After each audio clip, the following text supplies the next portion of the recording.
Microphone check. All right, listen. Whew, man, a lot to talk about. Okay, welcome to the One Life, One Chance podcast. This is the third time I've had this person on my podcast, and I'm back on coffee the first time since June because I was told we need to be hyped up for this one. Please welcome to the podcast, Stella and Josh James. Thank you very much. So people for the yeah, if you got some liquid death. So for the listeners that are familiar with this podcast, know that I do the whole entire story of the person before they got to where they're at. But this guy, Josh, thinks that his shit's kind of boring, which I don't. The listeners like that deep dive into like everything they've done. But we're going to do it now in a faster pace because we're caffeinated. And there's nothing deep about me. Okay, and Josh doesn't want to bore you guys, which he's not a boring person at all. I've seen all different sides of this guy. Except for anal. So, to kick it right off, Josh, I know you're born in Florida. Tell us about your life. I was not born in Florida. See, perfect. That's right. There we go. Already.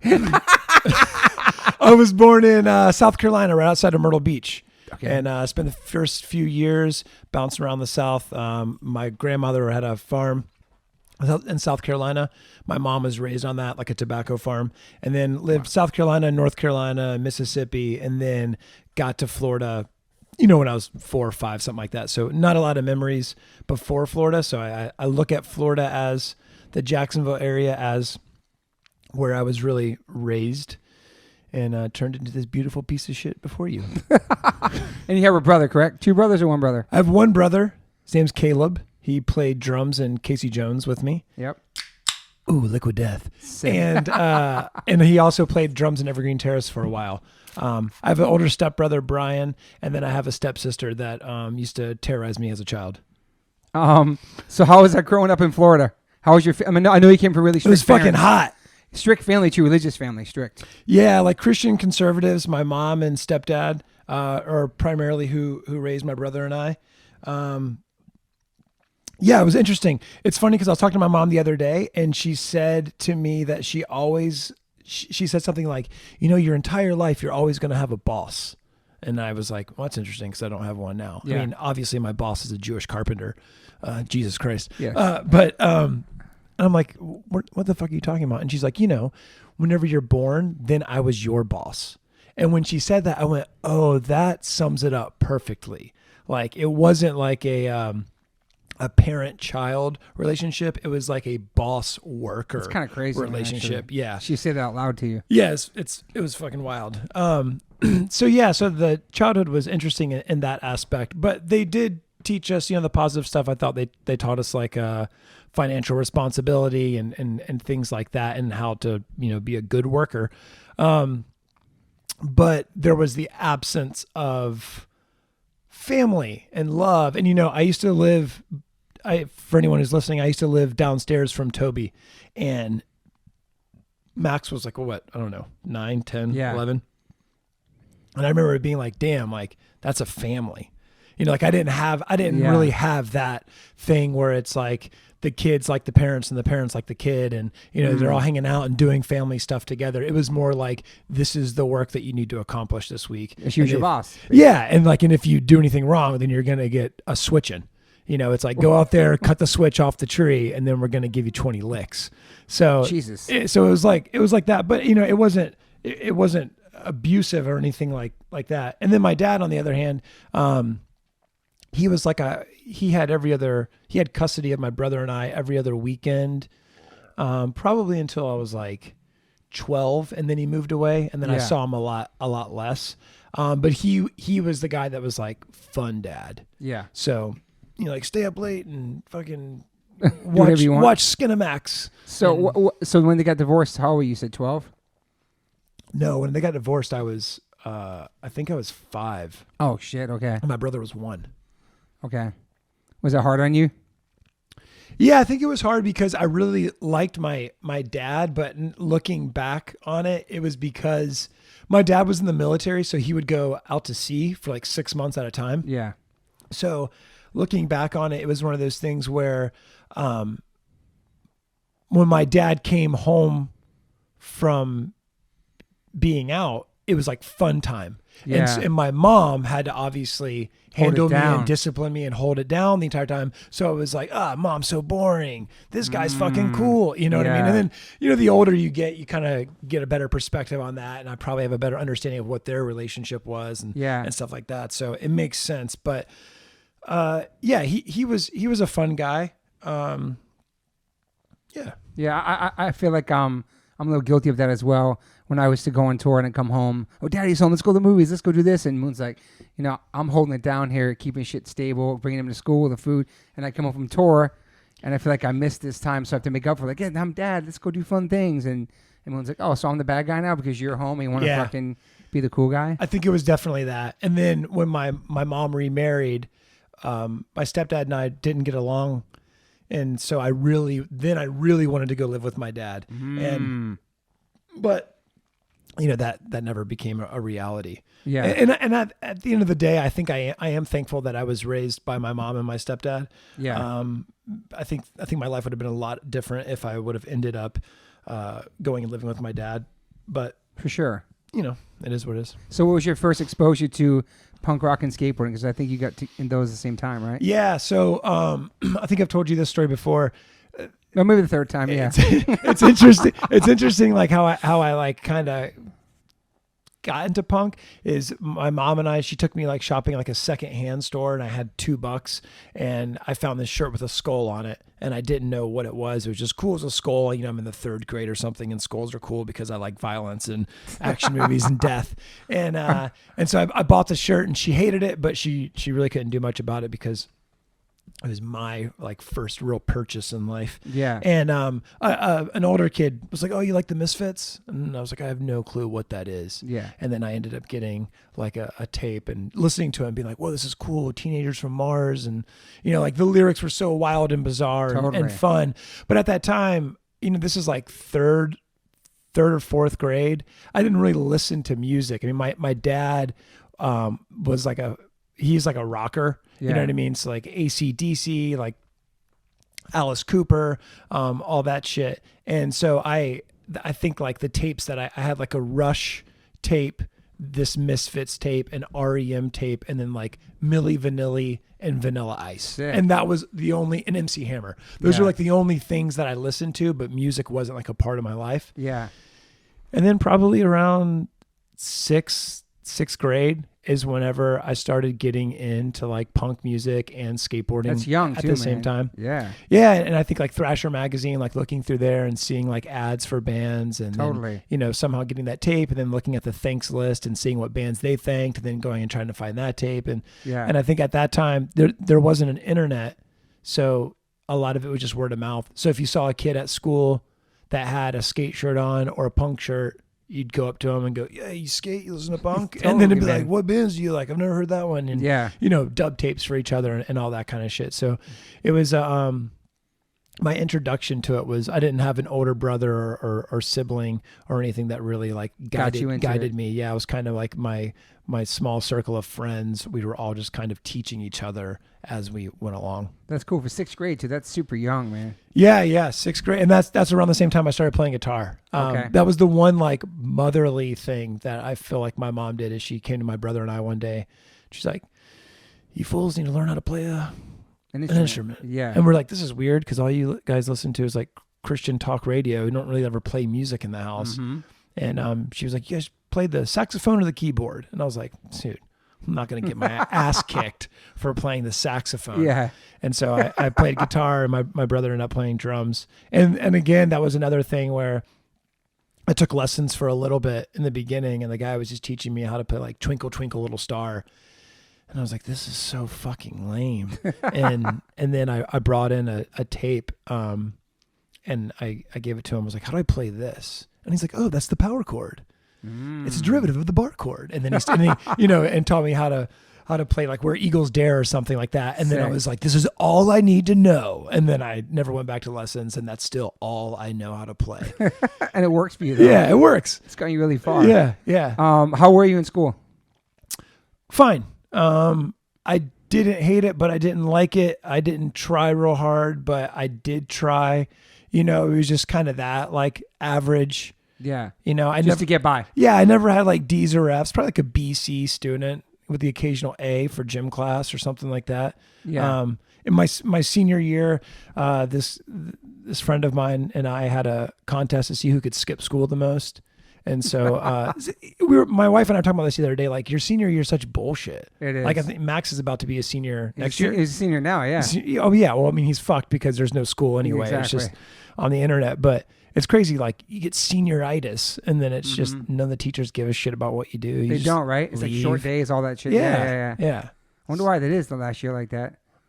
It's weird because there's all this pressure like the entire time to be a senior. Then you get there and it's like, yeah, do whatever you want, kid. He's just bummed he can't go there and like be a senior and do pranks. So just like the last year kind of Oh shit. man. That can't happen now, We did senior pranks. There was this giant tree at our school that was like the pride and joy of the school. And so my friends and I were like, let's chop it down, which is fucking insane. And so we broke into the school in the middle of the night and we started chopping this tree, which is completely fucked up now that I look back. With what? Did you have electric saw or something? No, like we thought that we were going to go in there with an axe and just chop down this giant like 400-year-old tree. Yeah. And probably got 20 minutes into it. We couldn't feel our shoulders anymore and barely made a dent into the bark. Yeah. And then so it just turned into like, my friend started, defecating on things and stuff like that. And God, dude. It's also crazy because we were like fucking around the football field or something. We were just kind of like fucking up the school, or just being little bastards. And all of a sudden there were like 3 buildings in my school that had classrooms, and then there was like 10 rows of portables. Okay. And all of a sudden a light turned on in one of the portables, and 3 male teachers ran out of it and started chasing us. And then we were like, what the fuck were they doing in that portable? And so they like got in their car. They had a car right there. They got in the car, like chased us to the football field and all this shit. And we like barely got away. Nighttime? Yeah, it was at night. It was it was like 2 a.m. Wow. That's fucking crazy. Yeah. Imagine you had phones back then too. Dude, it was nuts. You played sports too? I played soccer in the 3rd grade. We were the worst team on the league. We were called the Red Devils. And this girl kicked me in the balls so hard I almost threw up. And I really just played for the snacks. Because my house we didn't have any good snacks at all. My house was like canned green beans, wheat bread, and 2% milk. And that's like all there ever was. And so if I went to soccer, there's like Capri Sun, juice boxes, fucking gummy candies, all this shit. So they're strict on the sugars and stuff in your house. I don't even think it was that. I think it was just like, this is the bare minimum that you need to not die. Were you a heavier kid back then? Oh yeah, I was a little fat fuck. Because the picture you wear in the Misfits shirt, you're a heavier kid. Yeah, I had a nice little pair of titties, little B cups. And did that make you want to? So you stayed like that throughout school? Like when did you like kind of? No, I think it was the summer before 7th grade. I had a growth spurt, and then luckily, thank God, because that's right whenever puberty hits. That would have been rough. It's pretty sick to have like you and your Misfit shirt in like 6th or 7th grade, and that's pretty awesome. Yeah, so I had the growth spurt, and then skating a lot, I think, like started conditioning me. Because at that point in life, all throughout junior high, it was like all that I cared about in life was punk music and skateboarding. Me too, man. And not even girls. I didn't give a fuck about girls. Yeah, well, I knew that I had no chance. So I was the guy that was like, oh my God, like I love this girl, but like I didn't want to say anything to her, so I wouldn't ruin the friendship. And then I would just go home and listen to the Descendants and like cry in my bedroom like a little bitch. So no confidence. With the ladies. Zero confidence. And that's also, again, when it goes back to like, like the way that it was inside of my house. My mom was constantly saying stuff like, you don't need a girlfriend. I remember being like 16 and she'd be like, you don't need a girlfriend. You're still young enough to be playing in the dirt. And I'm like, what the fuck does that mean? Like, it's not 1940. Like, were all your friends getting with girls at that time? Yeah. And you were like the guy in the back, like, and just I tried a few times. There's a couple funny stories that I can't tell. Yeah, but I'm sure. Those were, I made some attempps. Yeah. They all wasn't working out for you. No, it did not work out well for me at all. What about when you became like a skater? Does that make you kind of a cool kid? Like when you started hanging out with skaters and punks, did you get more confidence? No, because like at that time, skateboarding wasn't really a cool thing. You know what I mean? Like that was still when like literally, if you go skate at the gas station, you had 15 minutes till the cops came. And then you go to the grocery store, then you had 15 minutes till the cops came. You know what I mean? And the cops like, no, we got to take you home. You know what I mean? It was like constantly like being harassed and shit. Yeah, it was right before it became like this legitimate thing. Yeah. Were the Bones Brigade videos out already? Yeah. Yeah. I'm not that old, man. Did you? So you're just a street skater then? Yeah. And there was a skate park in Jacksonville called Kona. I know it's famous, dude. It's fucking and so still there. I would go there on the weekends because one of my friends was he had like a mini ramp in his backyard and he didn't really fuck with street, so I would go with him on the weekends and we'd go to Kona and try to fucking shred the gnar there. But yeah, I was never really like a vert guy, and that's just because most of the time it was just skating parking lots and gaps and stuff around my neighborhood. And there was this gas station that closed, and the town that I grew up in is called Orange Park, Florida. It's like a suburb of Jacksonville. And this Chevron gas station closed. And literally, like, I'm not exaggerating whenever I say that at that point, it was like you'd go skate at a gas station for 15 minutes, the cops would come. Then a grocery store, every 15 minutes, you had that was like your time limit that you had at a place. And this gas station closed down and everyone started skating there. And then the cops just didn't bother anyone. So people started bringing like little like kicker ramps and like rails and shit like that. And then that became like this hub to skate for probably a couple of years, which was fucking awesome. And the cops didn't fuck you no more there. Unless like people were smoking weed or some shit like that. But very rarely did the cops come fuck with us once that place happened. And then, eventually somebody bought the property and turned it into a new gas station. So we had to get the fuck out. Wow. But yeah, I mean, most of my teenage years was just skateboarding and playing in bands. Yeah. Did you have a favorite skate trick? Like, what was your best trick? Varial flips. Okay, sick. Yeah. I like to do stuff like big and fast. Yeah. Like big ollies, big kick flips. I can see that, yeah. Shit like that. Did you have a favorite skater? Or that you wanted to be? Like, was my... Like, I loved, like, the whole Toy Machine team. Oh, wow. So, like, Ed Templeton, Jamie Thomas. But then, like, older skaters would have been fucking Steve Caballero. Yeah, dude. You know what I mean? Rodney Mullins, obviously. Like, all the Bones Brigade guys. But, yeah, at that time, that was, like, right whenever 411 was kind of popping off. And so you'd watch a skate video, and someone would get the VHS, and you'd watch it and be like, oh, my God, I'm going to go fucking... I'll eat this gap, and then you just eat shit. So in school you started playing music. So how old were you when you started playing? I started my first band probably 13. Wow. Somewhere around there, like 7th grade. Yeah. We were called PMS, which stood for Punks Making Sounds. Sick. Plural. Sounds. I like that. Never played a show. Okay. And we had a song about getting run over by an 18-wheeler. Sick. And then after that, it was just like constantly just in different types of punk bands, and then played my first show at this place called Spike's Doghouse, which is exactly how it sounds. It sounds. And it was like, I remember, I was probably like 13 or 14 and just like terrified because we were always like grown men. And looking back, they were probably just fucking racist skinheads or like outlaw bikers, but I just didn't know what the fuck was going on. But yeah, just played in a bunch of bands throughout junior high and high school. And then in maybe like the band that I was in 8th grade and 9th grade started to do like in the local scene. Yeah. And that was cool because that's whenever I started to explore other parts of Jacksonville and like meeting other people outside of my school. Because again, there's no internet, so you're not meeting people like that. So it's really, you're just kind of confined to like who's in your neighborhood and like who do you go to school with.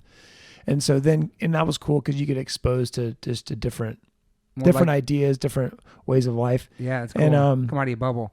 Yeah. And your parents were cool. You were playing music that early, that young, and moved around the city and stuff. Yeah, it was interesting because even though they were like prison wardens, they were like no, but like they were always super cool with me skating and being in bands. Yeah. Like there was never a problem with it. They trusted you. Yeah. They definitely trusted me because they knew I wasn't going to fuck anything up too much. And other than like, I think by the time, whenever I reached like 15, 16, I got a job because they had put a lot of pressure on me getting a job. Yeah, work ethic. And then when I got a job, it was like all of a sudden, just do whatever I want. Yeah. And I was like, oh, this is great. That's how I got out of having to go to church. On Sundays, you start working on Sundays. Yeah. I worked at a dollar store. It's called Dollar Discount. And the boss one day was like, hey, can you work on Sunday? And I was like, oh, fuck, man. My mom's going to flip out because she's always making me go to church. And then I went home and told her, I was like, hey, I have to work on Sunday. She's like, well, that's okay. Like, that's your job. It's fucking awesome. And then I went back and I said, put me on the schedule every goddamn Sunday. Did you hate going to church? I fucking hate it. My mom made me go to church. Yeah. Gosh, she forced us to go to church. My altar boys. Fuck. My mom, she made my brother and I, okay, here's the story. I don't think you know. She made my brother and I join the church mime team. Yeah, that's right. Mime. What does that even mean? Fucking mimes. So you're mimes. Doing Christian mimes. And actually, the first tour I technically went on was a mime tour. No way, dude. Yeah. So you're just doing like things with your... Yep. Okay, I'm trying to a little bit of this. Yeah, I'm trying to picture you doing it right now. Yeah, but it would be like a Christian song. There's an artist called Carmen. If anybody listening knows who that is, then you're having a good chuckle right now. She was the big Christian... He. Okay, sorry. He was this psycho Christian guy that tried to do kind of like hip hop and also rock, but also spoken word. It's hilarious. So that's the songs you would do it to, the miming? Yeah. Yeah. I remember there was a thing that I had to do at church one time, and I had a mohawk and they painted it gold because they wanted it to look less threatening somehow. But yeah, my mom made my brother and I be mimes. Wow. So that was your first kind of performance. That was my first performance. Yeah. That's awesome though. Holy shit. Yeah. So then we started playing music and doing other stuff. She's like, and were you partying or experiencing drugs or alcohol back then? I mean, I dabbled with that a little bit. Like, how old? 7th, 8th grade. Wow. Okay. I think I became straight edge like maybe the summer before 9th grade. Okay.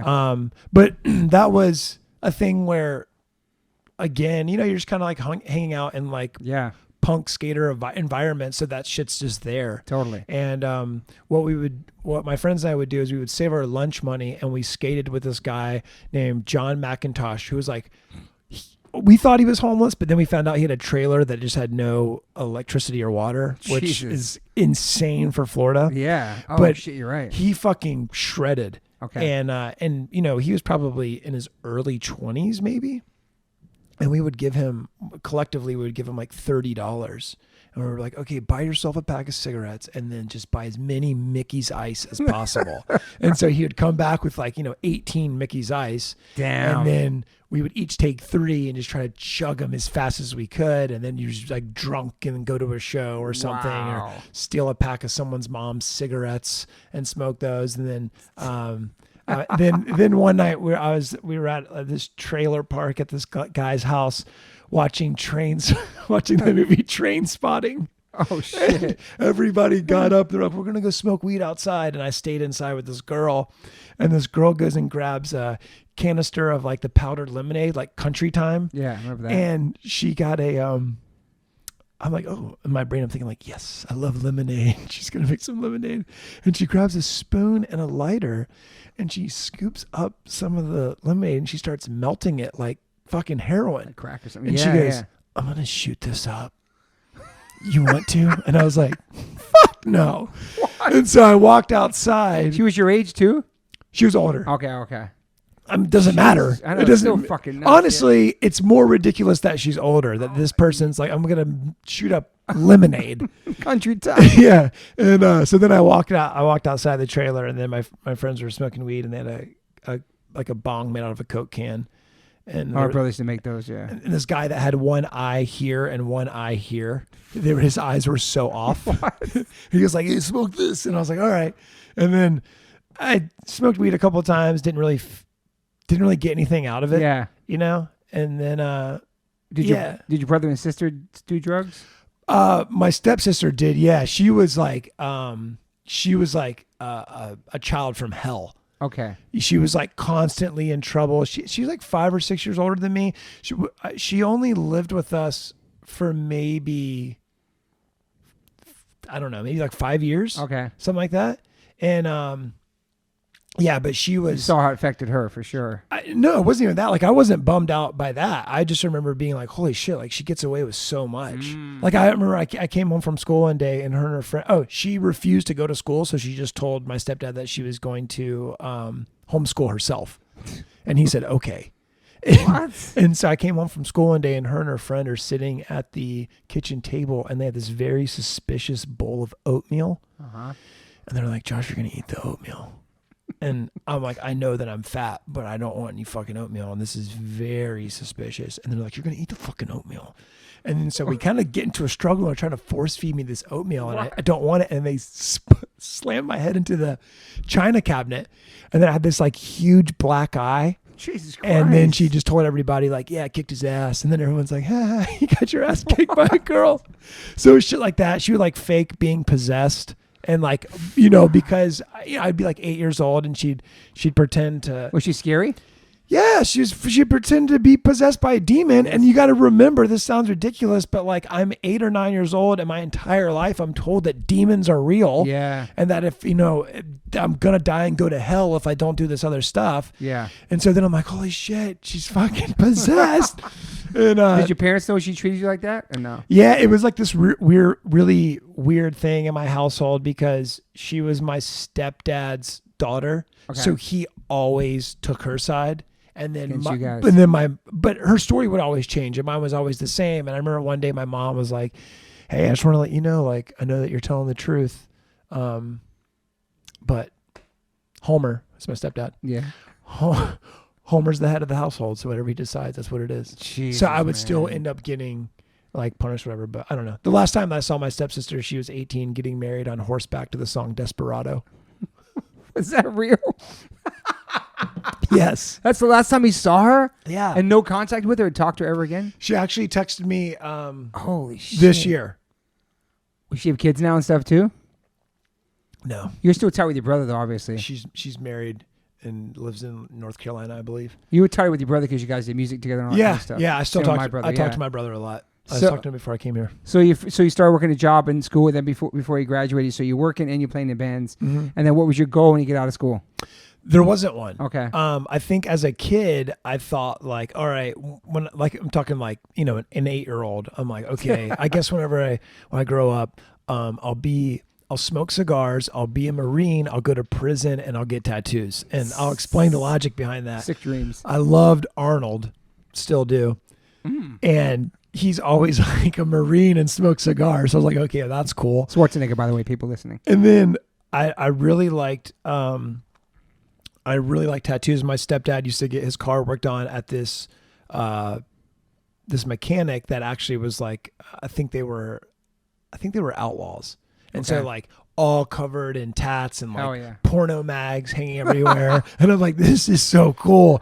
But I thought that the only place you could get tattoos was in prison. So I assumed, well, I've got to have to go to prison. Mm-hmm. Luckily that didn't have to happen. And luckily I didn't sign up for the Marines either, but I didn't think about really going to college or anything. In high school, I did a culinary arts program. Oh, wow. So I thought maybe I'd do that, but it's interesting because at that time I just loved playing music and skateboarding. And I wasn't thinking at all that there would be a way to make a living off of this.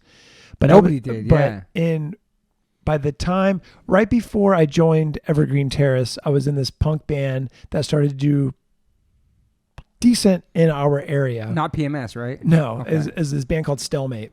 Okay, that's a good name. But I was the youngest guy in the band, and then they asked me to quit high school so we could go on tour. And I was like, you know what? I don't like high school that much, but I don't think that's really the smartest thing. Very smart. So you did that, so I ended up, quitting the band, and then right after that is when Evergreen Terrace started. Okay. So, and again, I was the youngest guy in Evergreen Terrace. So whenever, I think we put out our first record when maybe I was still in high school. That's cool. Or maybe it was the year that I graduated. But what year did you graduate? 2001. Okay. So I think maybe that record came out in I don't know. It doesn't matter. But the point of the story is, whenever I graduated, we went on tour, and then we were like, oh, we can just keep doing this. Yeah. And so I didn't really think about like, what's my, what's my game plan? Yeah. It was just like, oh, this tour's fun. Oh, Yeah. we got another tour. Oh, we got another tour. And in the beginning, for the first couple of years after high school, maybe for the first 2 years, we would go on tour and I would just come home and get a job. And then we'd go on tour and then I'd come home and get a job. Yeah. And then probably in 2003, right around there, after our second record had come out, then we just went on tour. And until COVID hit, I stayed on tour. Damn, man. So it just turned fucking crazy. It just, I really lucked out where it just turned into a thing that happened to do okay. And I was able to live off of it. Yeah. You know, were your parents supportive when you started hitting the road?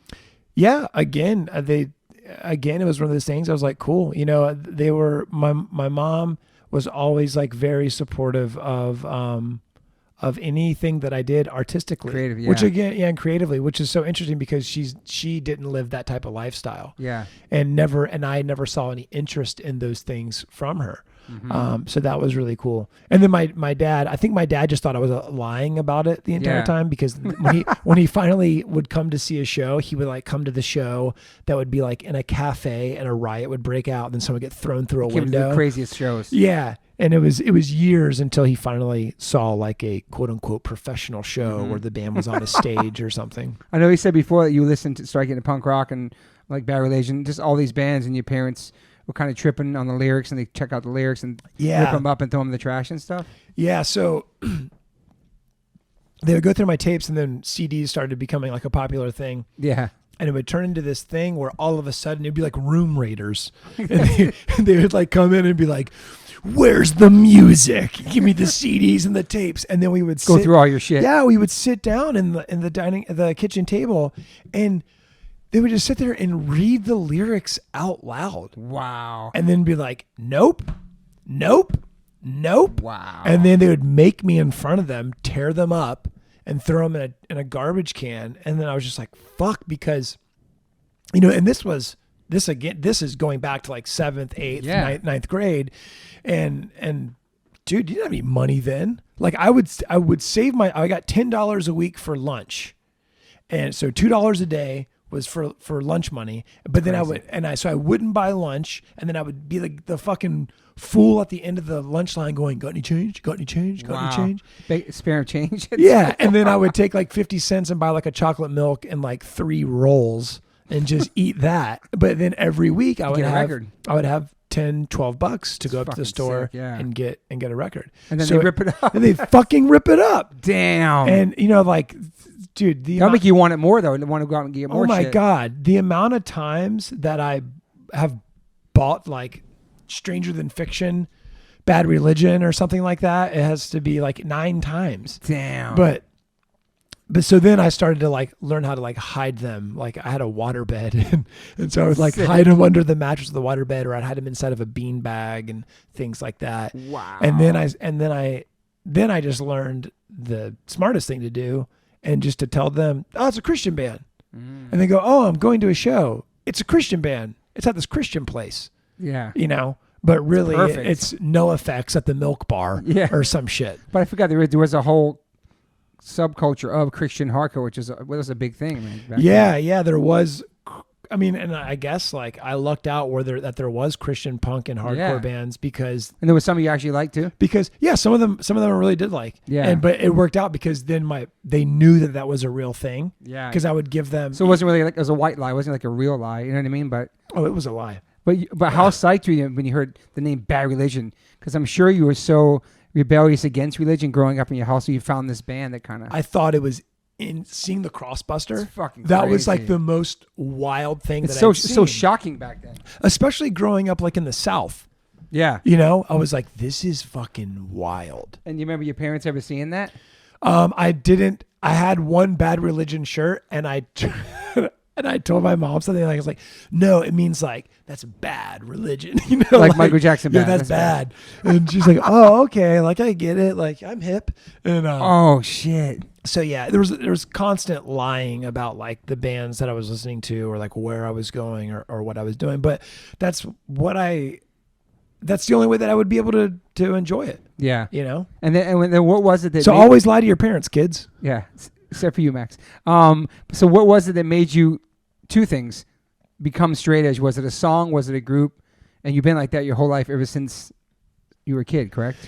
So I never fell off the edge. No, I think what happened was after drinking a few times and like just experimenting with pot and shit, I was just like, you know what? Like this just isn't as fun to me as it appears to be to a majority of my friends. And I was like, I'm just not really into it. Like I don't like how it tastes.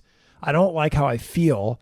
And I just like not feeling like this better. Yeah. And so I was aware of the song Straight Edge by Minor Threat and Out of Step, but I didn't know that was like a label of a lifestyle. Yeah. You know, and I remember, this is so strange, honestly, how I came to that conclusion was I had this compilation tape by this Swedish record label called Burning Heart. Yeah, no, Burning Heart, yeah. And on the back of the tape, it said, send in $1 for a catalog of the best punk, hardcore, ska, oi, and SXE. And I was like, what the fuck is SXE? And I was like, sexy? Like is that totally like what is this? And then I asked my best friend growing up, Justin, I was like, yo, what is SXE? And he's like, oh, I think that's the way that you abbreviate straight edge. And I was like the song? And he's like, yeah, but it's like a thing. Like those are like the guidelines of straight edge. Yeah. And I was like, oh, that's me. I'm straight edge. That's it. Done. And then he's like, yeah, me too. And then, so for the longest time, him and I were the only two straight edge people that each other knew. Yeah. And so there wasn't like this scene or anything like that. And then when I was probably, I don't know, 16 or something, I think it was Good Riddance. Yeah. Played a show. And I know that they're not a straight edge band, but I believe that the singer and the bass player are. And you're correct. I'm pretty sure it was Good Riddance. They refused to start their set until all the beer neon light signs were turned off. Sick move. And I just remember thinking like, whoa, like this is like serious. Like these guys really mean, like they really don't want to support this in any way, shape, or form. Yeah. And then finding bands like Earth Crisis. Yep. Earth Crisis and Strife were the first two like more hard. Yeah, like heavy metalcore, hardcore. Screaming, and more serious too. Like not that it wasn't serious, but more. Yeah, because I listened to Minor Threat and Black Flag and Dag Nasty and stuff like that, but I didn't know that was called hardcore. Okay, I just was like, that's old school punk. Yeah, you know, because again, there's no internet, and there's no older sibling. True. So no one's really teaching us. Yeah. And then so we got Earth Crisis and Strife, and then like reading the lyrics, insane, like, you know, on Destroy the Machine and shit like that. Then it's just like, oh fuck, like this is a real thing. Yeah. And then when I joined Evergreen Terrace, I met the singer's friends, and they were like militant, bandana wearing, like basketball jersey, shut down jersey, bandana. What up, Mark? Giant black X, hands. Like legit. That was that's the look. Saucony, Syracuse, Cabal. Do you become militant more about it? Were you more like?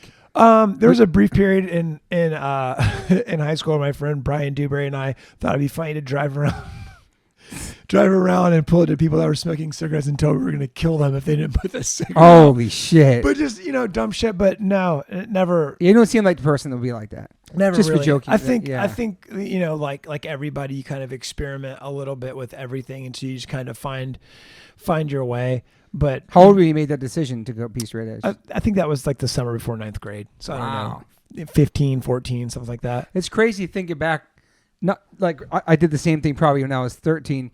Just like I said, skateboarding, listen to punk rock. You could skate to Sex Pistols and on the Bullocks, but I'm like, I don't know what a Bullock is. A Sex Pistols is a weird name, or everything was like, fuck your parents. I'm like, I actually love my mom. She raised 3 boys. These guys are wearing swastikas. This is weird. Then you hear Minor Threat, like, oh shit, I can skate to this, and straight edge, oh shit, that's me.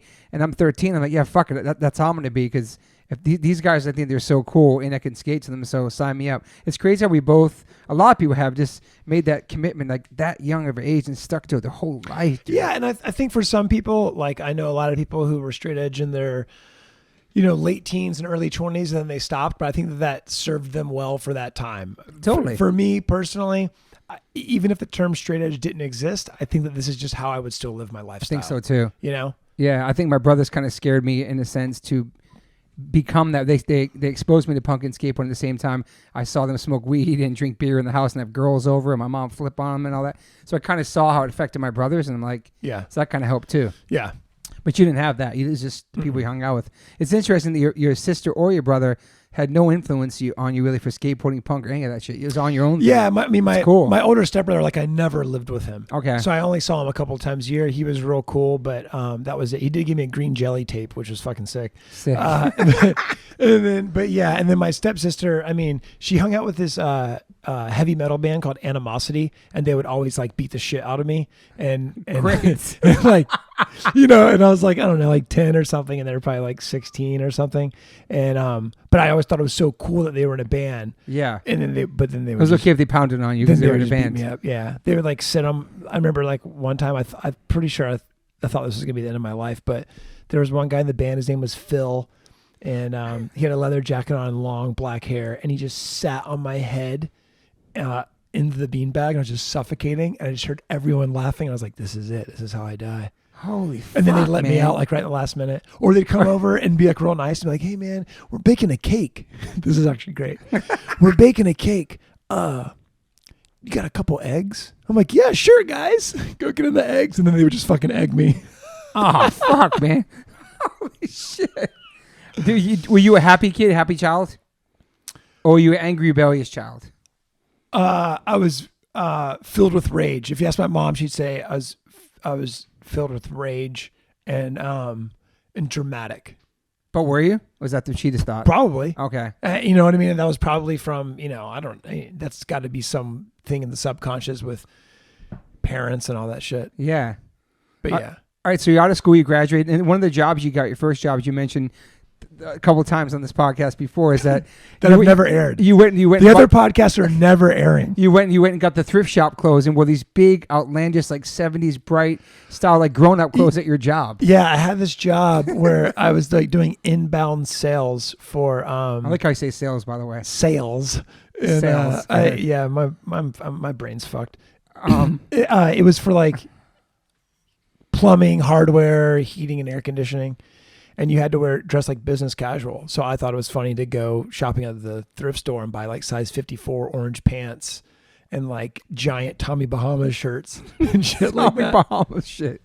And you wore that to the job. And yeah. But you worked really, did really good there, right? You got the highest sales at your Yeah, job. that's because I figured out a scam. I figured out a scam in the system, and then I became like the highest salesman, and people that were working there for like 40 years were so fucking pissed. This little kid wearing oversized thrift store clothes. A fucking scumbag. I'd wake up 15 minutes before I had to be at work and just fucking get there and just look like shit. 15 minutes before? Dude, 15 minutes before. How old were you? Fucking, 18, 19. And then my friend Kenny, my roommate at the time, he got a job there. And one day we went to go leave for lunch. And he had like I don't know, some fucking car that had some dumb race tires on it or some shit. And we came out of the parking lot. He like rolled off the curb in a weird way and it popped the tire. And we got to where we were going for lunch. And he was like, "Man, fuck, this fucking tire's flat. I hate this fucking car. The tires are so goddamn expensive." I'm like, "Dude, why don't we just crash it?" And he's like, "What?" I go, "Dude, you hate the car. Let's just crash it right now. We won't have to go back to work, and you'll get insurance money. Let's commit insurance fraud." That's what I'm telling him to do. And he's like, "All right, great." So we eat our meal, and then he's like, "What should we do?" I go, "Oh, just crash into a pole." So we start driving around a flat tire, and he's like, "All right, here's the pole. I'm going to do it. I'm like, "Great." And then he would go to do it, and last second, pull away. Did this like for an hour, and now I'm like, "All right, we've been on lunch break for so long, we're getting fired." And then I'm like, "Let's crash into our apartment." If we crash into our apartment, then there's got to be some sort of like renter's insurance or something that we definitely didn't have, but I'm so dumb at the time that I thought that we would. Yeah. Drive to our apartment, realize that's a brick building, bad idea. So then we get on I-10 and 95 meet. There used to be this big drop off, and we're like, we'll just drive it off into there, into the trees. But you weren't scared about getting hurt? It was all about just smashing the car. Wasn't even thinking about getting hurt. Okay. We get up to like the drop off, realize that's 300 feet. We'll be dead. And so now we've been on lunch break for 3 hours. And I'm like, all right, we're in so much trouble when we get back. And he's like, let's just go back to work. I'm like, all right. And we're getting off on 95, off of I-95. There's the exit Forsyth Street. And at the time, it like kind of went up and dropped down. Yeah. And so we're coming back down, and right where the street starts, there's light poles. And so we're kind of coming down the ramp, and he goes, all right, that's it. I'm going to crash on that pole. And I go, yeah, whatever, man. And he just and fucking crashes into it. Shit. And like, you know, the light pole like rips up like halfway through the engine, like windows explode, airbags come out, all this shit. Fuck. I look over, Kenny's fucking dead. He's laying on the steering wheel. I'm like, holy shit. Dead? He's not actually Okay. dead, but I thought he was dead. Fuck, dude. And so he like comes to, he like got knocked out. He like comes to, and he's like, oh, he's like, are you okay? And I couldn't feel my legs. And I was like, I can't feel my legs. And I start laughing. I get out of the car and I like fall to the ground. I can't walk. And I'm dressed like a fucking clown. Oh yeah, this big. And then he had a, this had to be like, I don't know, 2002. So he had a cell phone that he didn't have service, but you could call 911. Holy shit. And so he called 911. They came out and gave him a $250 ticket for destruction of public property. And then we walked back to work. We're like 3 blocks away. We walked back to work, and we walk in, and we're covered in airbag dust and Holy like fuck. little like scrapes and cuts. And we're like, so sorry, we're late. We got into a car accident. And they're like, you should go home. And I'm like, are you sure? And they're like, yeah, go home. And then shit. yeah, we went home, but then like, I don't know, a couple minutes later, I was moshing at a Hatebreed concert, and my fucking back snapped in half, and I'm pretty sure it's because of that car accident. Oh. You had to go to the hospital for that too? No, I just went to a chiropractor for 10 years instead. And you're still going to one now? Holy fuck. All right, so let's get to Evergreen Terrace then. So how old are you when you joined that band? Oh, hold on. There's one other good job that I had. Let me get it, bro. I worked at this PVC. Oh yeah, you talked about it. I worked at Let's this do it. PVC plant. It was this warehouse that made PVC we used to use on skateboard for coping. Yeah, and Okay, so skateboard like ramps. we would make, you know, and PVC makes also like fence posts and all this other shit. And so my first day there, I show up and I'm like, what do you want me to do? And the guy's like, I don't know, man, just sweep. And I was like, okay. So I'm like sweeping for like 6 hours, and all of a sudden all these alarms start going off, and everyone's like screaming and running to the front. So I join in, and there's a guy there was a thing called a routing machine, a router. That was a good story. And it would cut holes to whatever dimensions you needed it to into the PVC pipe. And this motherfucker got his arm stuck in the machine. Fuck that. And it routed out a hole in his forearm, like probably like this big, like, Yeah. I don't know, the length of this can. Yeah. And then he's just going, and blood shooting everywhere. And like everyone's just standing there like, whoa. And then the machine like releases, and he falls on the ground. And his like skin just like slides out, like the chunk slides out of his arm. And then the next day the ambulance comes, you know, work gets shut down. And the next day I get there and I go up to the boss, and he's like, all right, you're a new guy, right? I'm like, yeah. And he goes, okay, I'm going to put you on the routing machine. And he goes, you were here yesterday, right? And I go, yeah. And he goes, all right, so you know how dangerous it could be. He's like, just be real careful. And so I did that, and then a couple other like just bullshit jobs.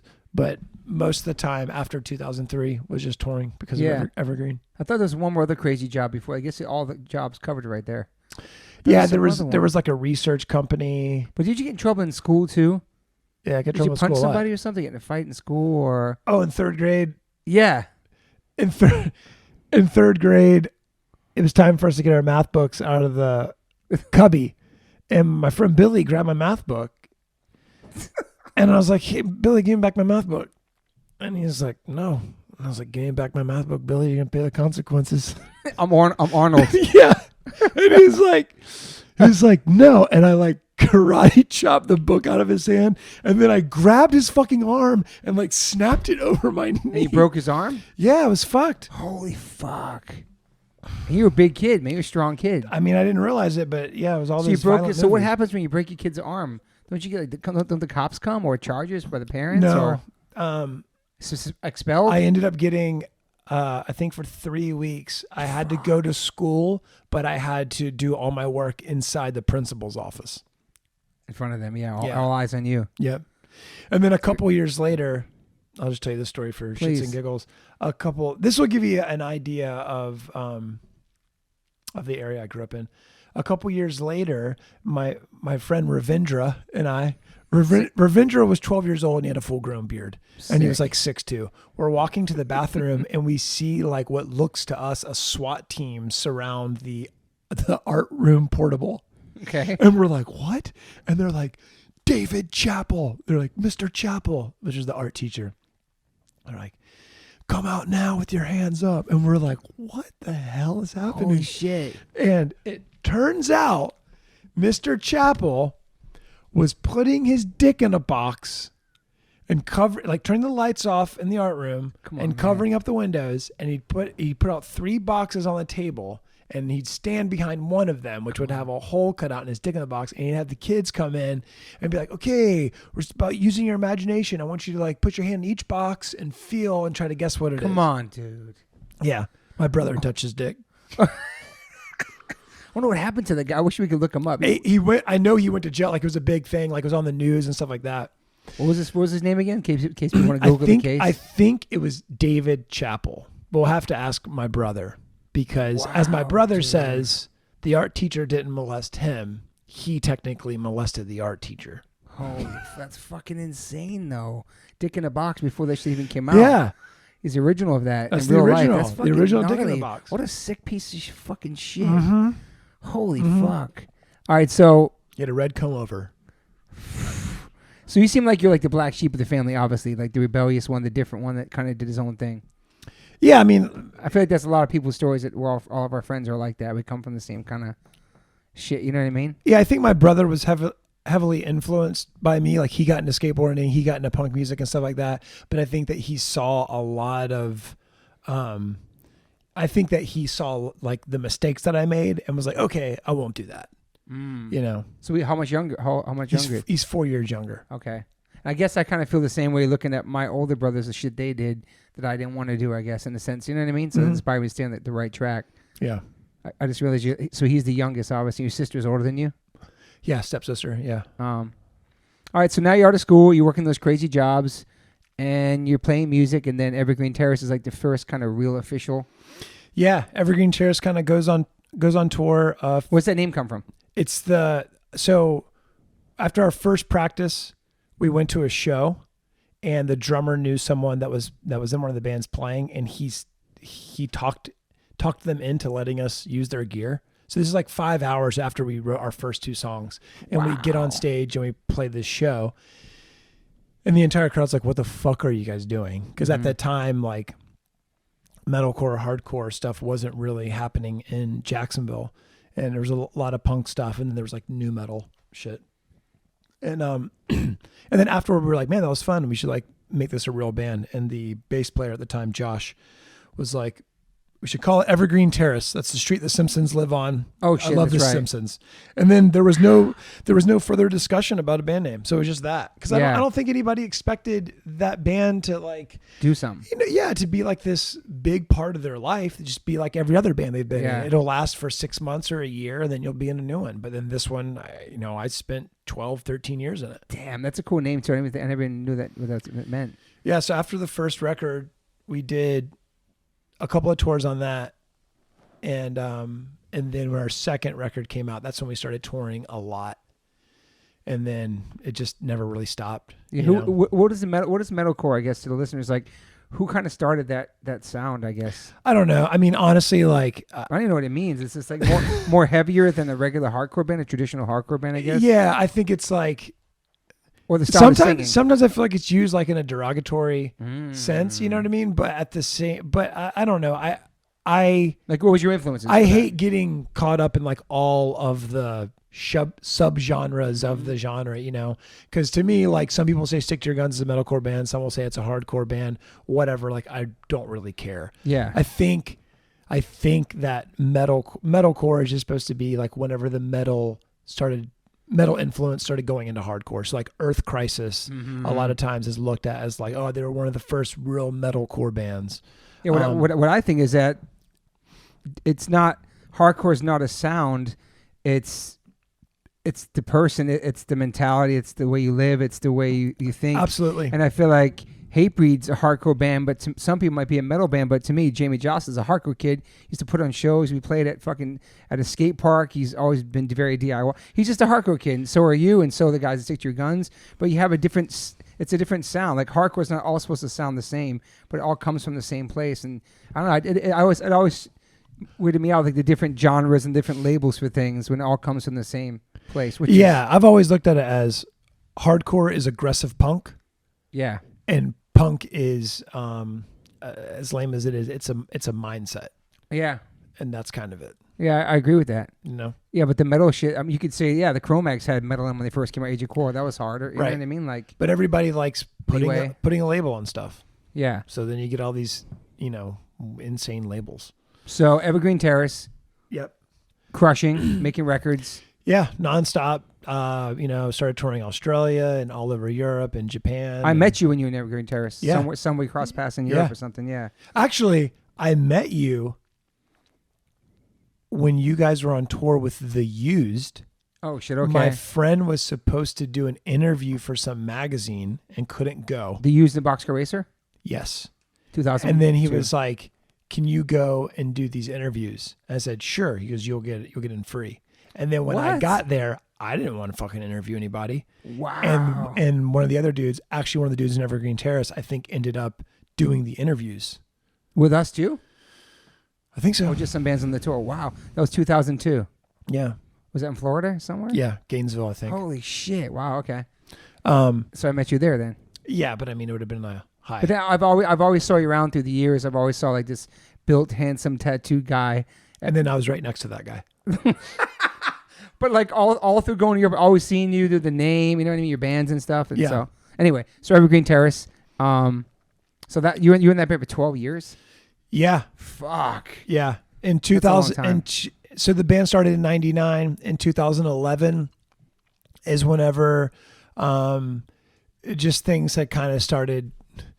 It was like the inner working relationships of the band started to just kind of like fall apart a little bit. And so, and end of 2011, it was kind of like, hey, let's take a step back from being a full-time band. You guys got burnt. People got burnt. Yeah, I got burned. And, people grow up and grow away from each other sometimes. And, there's always those things where, some people don't get along in a band and things like that. Or can't handle the road. Yeah, there's a lot of shit. And I think that's also one of those things that you don't realize, just like how I didn't realize that my life was going to be playing music whenever I started doing it. Yeah. Like I didn't set that intention, like I'm going to be in a band forever. Yeah. Like that's my career. I didn't think about having a career. You're kind of just taking it moment by moment and not really examining things. I think that I learned a lot through Evergreen Terrace, just about life, about people, about myself, about the road. Yeah. But also like things like, oh shit, like here's some really bad personality traits that I hold, and now I look back and go, fuck man, I really shouldn't have treated this one guy in the band like that. Or maybe I should have communicated differently with this other guy like that, or whatever it is, you know? So I think that was a really big, you kind of grew up. Yeah, growing experience, but also like that's, all of my 20s. Yeah. And, you really change a lot during that time 100%. And are experiencing things. And also at the same time, we're being exposed to all these different cultures and different ways of life. And, and then at the same time, everybody in the band's kind of also, even though they're in a band together, they're also kind of separating themselves because they're getting into different things. Yeah. So, but in 2011, the band kind of slowed down. And then, and Casey Jones was at the same time as Evergreen Terrace. Yeah. Casey Jones was a side project from Evergreen Terrace, kind of. Yeah. So Casey Jones was started in 2003 with the original bass player of Evergreen Terrace. Gotcha. And my brother, who played drums. And originally I was never going to sing for it. I just wanted to play guitar because I'd written these songs and, we were like, let's start a straight edge band. And so a few of our friends... Shout out to Mike Judge, because I know he likes Casey Jones. And he was asking about this podcast, so I know he listened. Mike, what up, Mike? Mike Judge told me one time that when he first heard Casey Jones, he wasn't sure if we were actually straight edge or if we were making fun of straight edge. and he was like, I don't know. If these guys are making fun of straight edge, you might have to ride down to Florida and fight these guys. Oh, shit. That's amazing. And honestly, I wish it would have happened, because that would have just been... a phenomenal story. It's a great story.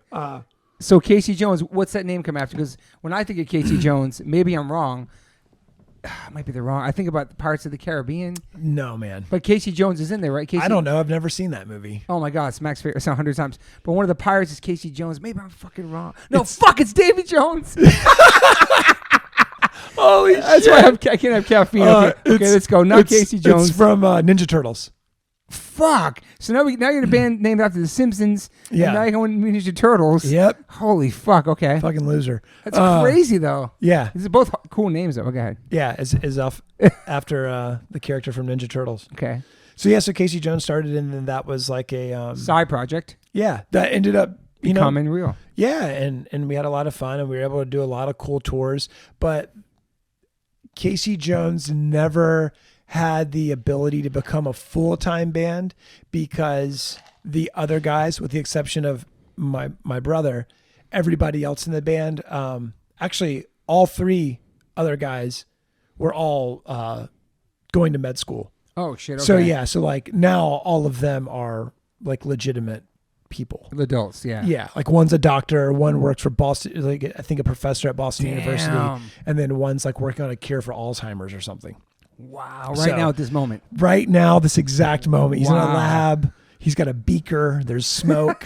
You were road dog though. Yeah, and same thing with my brother, because when my brother graduated high school, he just started touring with Evergreen Terrace as crew. Like he would do merch or help, just kind of like a roadie kind of guy. And then so he either worked for Evergreen Terrace or played drums for Casey Jones, and he was also in another band called Anchors Away. Oh yeah, no. Was it nice to have your brother on the road with you? Was it weird? Was it cool? No, it was cool because that was really at the time, whenever you're like, when I'm 16 and he's 12, it's like I don't really want to hang out with him that much. Good point. You know? But by the time he was like 14 and I was 18, then I wanted to be like, yo, check this out. So that's cool. By the time he's, graduated high school, I wanted to be like, yeah, hey, let's experience life together. And let me show you all this shit and let's have a good time. It's fucking awesome. You brought him onto the road and see the world and stuff. Yeah. We became really good friends. And so like when you're in your 20s, it's different. If you're 24 and he's 20, it doesn't sound 14. And, you know what I mean? Yeah. Like, it's more, things are more relatable. So you think it made you guys closer brothers? Yeah, I definitely think so. And I think it also worked that, because our mom raised us as like workers or whatever. Yeah. We both worked really well together on tour. Cool. So it's just like, okay, this is what has to be done. Like this drive has to be done, or, there's this problem with the van or whatever. We got to play these 2 sets this day or whatever it is. Yeah. It's, you just made it happen. Yeah. Because, sometimes, or even like things like, hey, we have to leave at 9:00. There's always a guy that's like waking up at 8:59 and then it's like, hold on, I'm going to rinse off real quick. Talk friend. Yeah. Same, I know that shit. Yeah. So it's like him and I were on the same page a lot of times, but he's a lot more of a mellow guy. Okay. Where I used to get more hyped. Yeah, I would just get more angry, frustrated, and shit like that, and he wouldn't.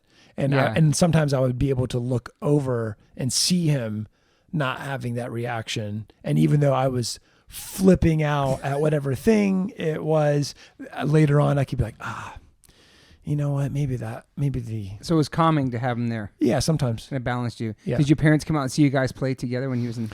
No, I don't think my mom and stepdad ever saw Casey Jones, and they never saw him play. The only Evergreen Terrace show they ever saw was the first record release show. Wow. And my dad saw Casey Jones once. The show was Casey Jones, Evergreen Terrace, Stretch Armstrong in Columbia, South Carolina. And he showed up. And there was a balcony, and I remember seeing him on the balcony. He had a drink in his hand. He's like nodding his head. And afterwards, he's standing by the side of the stage, and he has his hands in his pockets, and he goes, "Woo, man, that was awesome! You were like, fuck you, fuck that, fuck this." Caleb was beating the shit out of the drums. Woo! He was hyped, and I was like, "What the fuck?" And I go, "Oh, he's drunk." And I go, "Hey, if you want another drink, there's stuff in the Evergreen Terrace band room." It's like, nah, this is just Coca-Cola. And I'm like, what? And then he was like, all right, don't tell anybody, but before you guys played, I went out into the Evergreen trailer and I smoked some weed with the other guys in the band. Wow. And so he was just high as shit. And then for maybe a year, anytime that we would Evergreen Terrace or Casey Jones would play like in a 100-mile radius, he would show up to the show. And if Evergreen was playing, he'd have weed, and then he'd always have like snacks. That's so cool. Though. Yeah, so he saw us a few times. You never saw your dad like that before that? Was he religious, strict kind of guy? Before? No, my dad wasn't. Okay, at all. okay. No, my dad was like fun guy. Oh, that's right. He was a fun guy. Mm-hmm. He was a fun guy. So that's cool. They came out and supported that, and your dad would come all the time, and he bonded with the band, huh? Yeah, there was probably a year that he did that a lot, and then I don't think he's ever seen Stick to Your Guns, and I think that my mom and stepdad saw Stick to Your Guns once. Okay. So that's it. So they don't. Was it a good show for them? No. It wasn't like not at all. Like you mentioned before, like you invite your friends or your parents out, see my band, we're doing well, check this out. And they come to like some weird ass. Oh yeah. There's a fight or it's a fucking. And then they're like pizza shop. And then you try to be like, yeah, we were on tour in Europe and we played for 20,000 people, and they're like, you're a fucking liar. Like you're selling drugs. I'm like, I don't even do drugs. They're like, yeah, right. You're on drugs. So were you working jobs while you were in Evergreen Terrace? For this first couple of years. Yeah. Yeah. But then, once 2003 hit, I don't think that there was really any more jobs, and it was just touring nonstop. Yeah, that's when the first record came out in 2004 though, right? No, the first record came out in 2000 or 2001. But you weren't on that one. Were you on that one? Wait, Evergreen Terrace? I'm talking. Oh shit! I went to Casey Jones. I'm sorry. I'm sorry. Casey Jones was 2003. Yeah, that's a have. Yeah, we put out 3 records, and then after Evergreen Terrace started to chill out, Casey Jones did our final tour, and at that point, I was in Stick to Your Guns. Yeah. And I was not on the first 3 Stick to Your Guns records. I joined Stick to Your Guns whenever the record Diamond was being recorded. And Stick to Your Guns. And that's a big one, yeah. Yeah, I had just met those dudes through touring, and I had known Chris, the other guitar player, and Stig, because he was in Walls of Jericho. Yep. So him and I had known each other for a long time. Crossing paths. Yeah. Touring in Europe, and we'd always been like, oh, we should be in a band together. Yeah, it's cool. And then one day they hit me up, and it was actually the day that Evergreen had a talk about like things got to chill out. The next day I randomly got a call, and it's perfect. And they were like, hey, do you want to be in this band? And I was like, yeah, I'm sure. I don't know. Yeah. And then 6 months later, it actually all worked out and joined the band. That same thing happened to Adam. He got fired from Shelter, and then 2 weeks later he was trying out for H2O. It was like 96, 97. We just got signed, and we're like starting to do pretty good back then. And Adam came and tried out for the band, and then he was back in America and H2O. It's kind of cool. Yeah, and then he wasn't forced to sleep in temples. No. he was allowed to. He was allowed to have facial hair, masturbate, and all that shit, but he wasn't allowed to because he was a monk for many years. Yeah, he was also given more than $5 a day. You said it. Shout out to Adam Blake. Josh just gave you some love. All right, so where are we at now? So now we're in fucking. Are we in Evergreen Terrace or are we in Casey Jones? So Evergreen Terrace ends. You mind if I piss while we're sitting here? Go for it. All right. I have a piss so bad I want to keep talking to you. Evergreen Terrace ends. You know, it's great. I love the fact that you're pissing into a cup in the middle of your kitchen where I can see the bathroom. Yeah, but because my wife gives me the same shit for this. I want to keep the flow. I love the flow because I'm hyped Same. right now. I'll piss in a bottle. I'm on the couch and she's like, "What are you doing?" And I'm like, "That's some shit we learned from tour, though. That's some animalistic. I know. That's some lifestyle shit." But it's also like it's just so convenient. How about the fact that you wore the same shirt, didn't shower for 3 weeks or something? You wore the same shirt every day or something in Europe. Oh, it was an Evergreen Agnostic Front tour, and somehow it got brought up on like how long could you actually go without showering or changing clothes. You're fucking disgusting. And so yeah, even your underwear too, or you didn't wear underwear? I wore underwear. Are you underwear guy? I think the only stipulation was you could change your socks. So I did change my socks. But not your underwear. No, I didn't take off my clothes. Oh, I ran into you, bro. I slept in them, all that stuff. You don't seem like an underwear guy to me, though. I'm an underwear guy.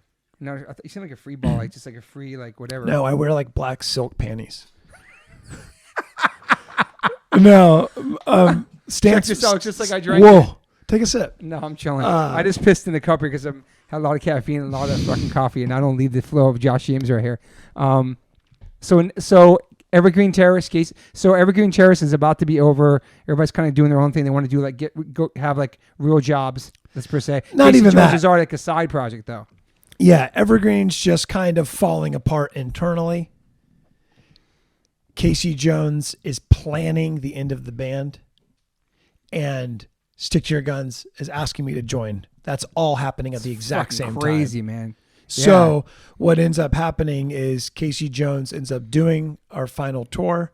I join Stick to Your Guns. I'm still playing in Evergreen Terrace. Yeah, it's a lot of shit. But Evergreen Terrace is just part-time. And then Evergreen and Stick to Your Guns do a tour together in Europe.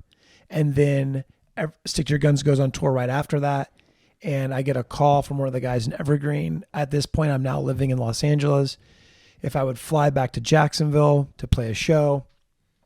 Stick to Your Guns has an insane touring schedule. Grind The hard, man. The Evergreen Terrace show that I'm getting asked to play is like, I have 3 days off in between tours and they want me to fly. You know what I mean? And so I just realized, hey, I don't want to hold back Evergreen Terrace at all.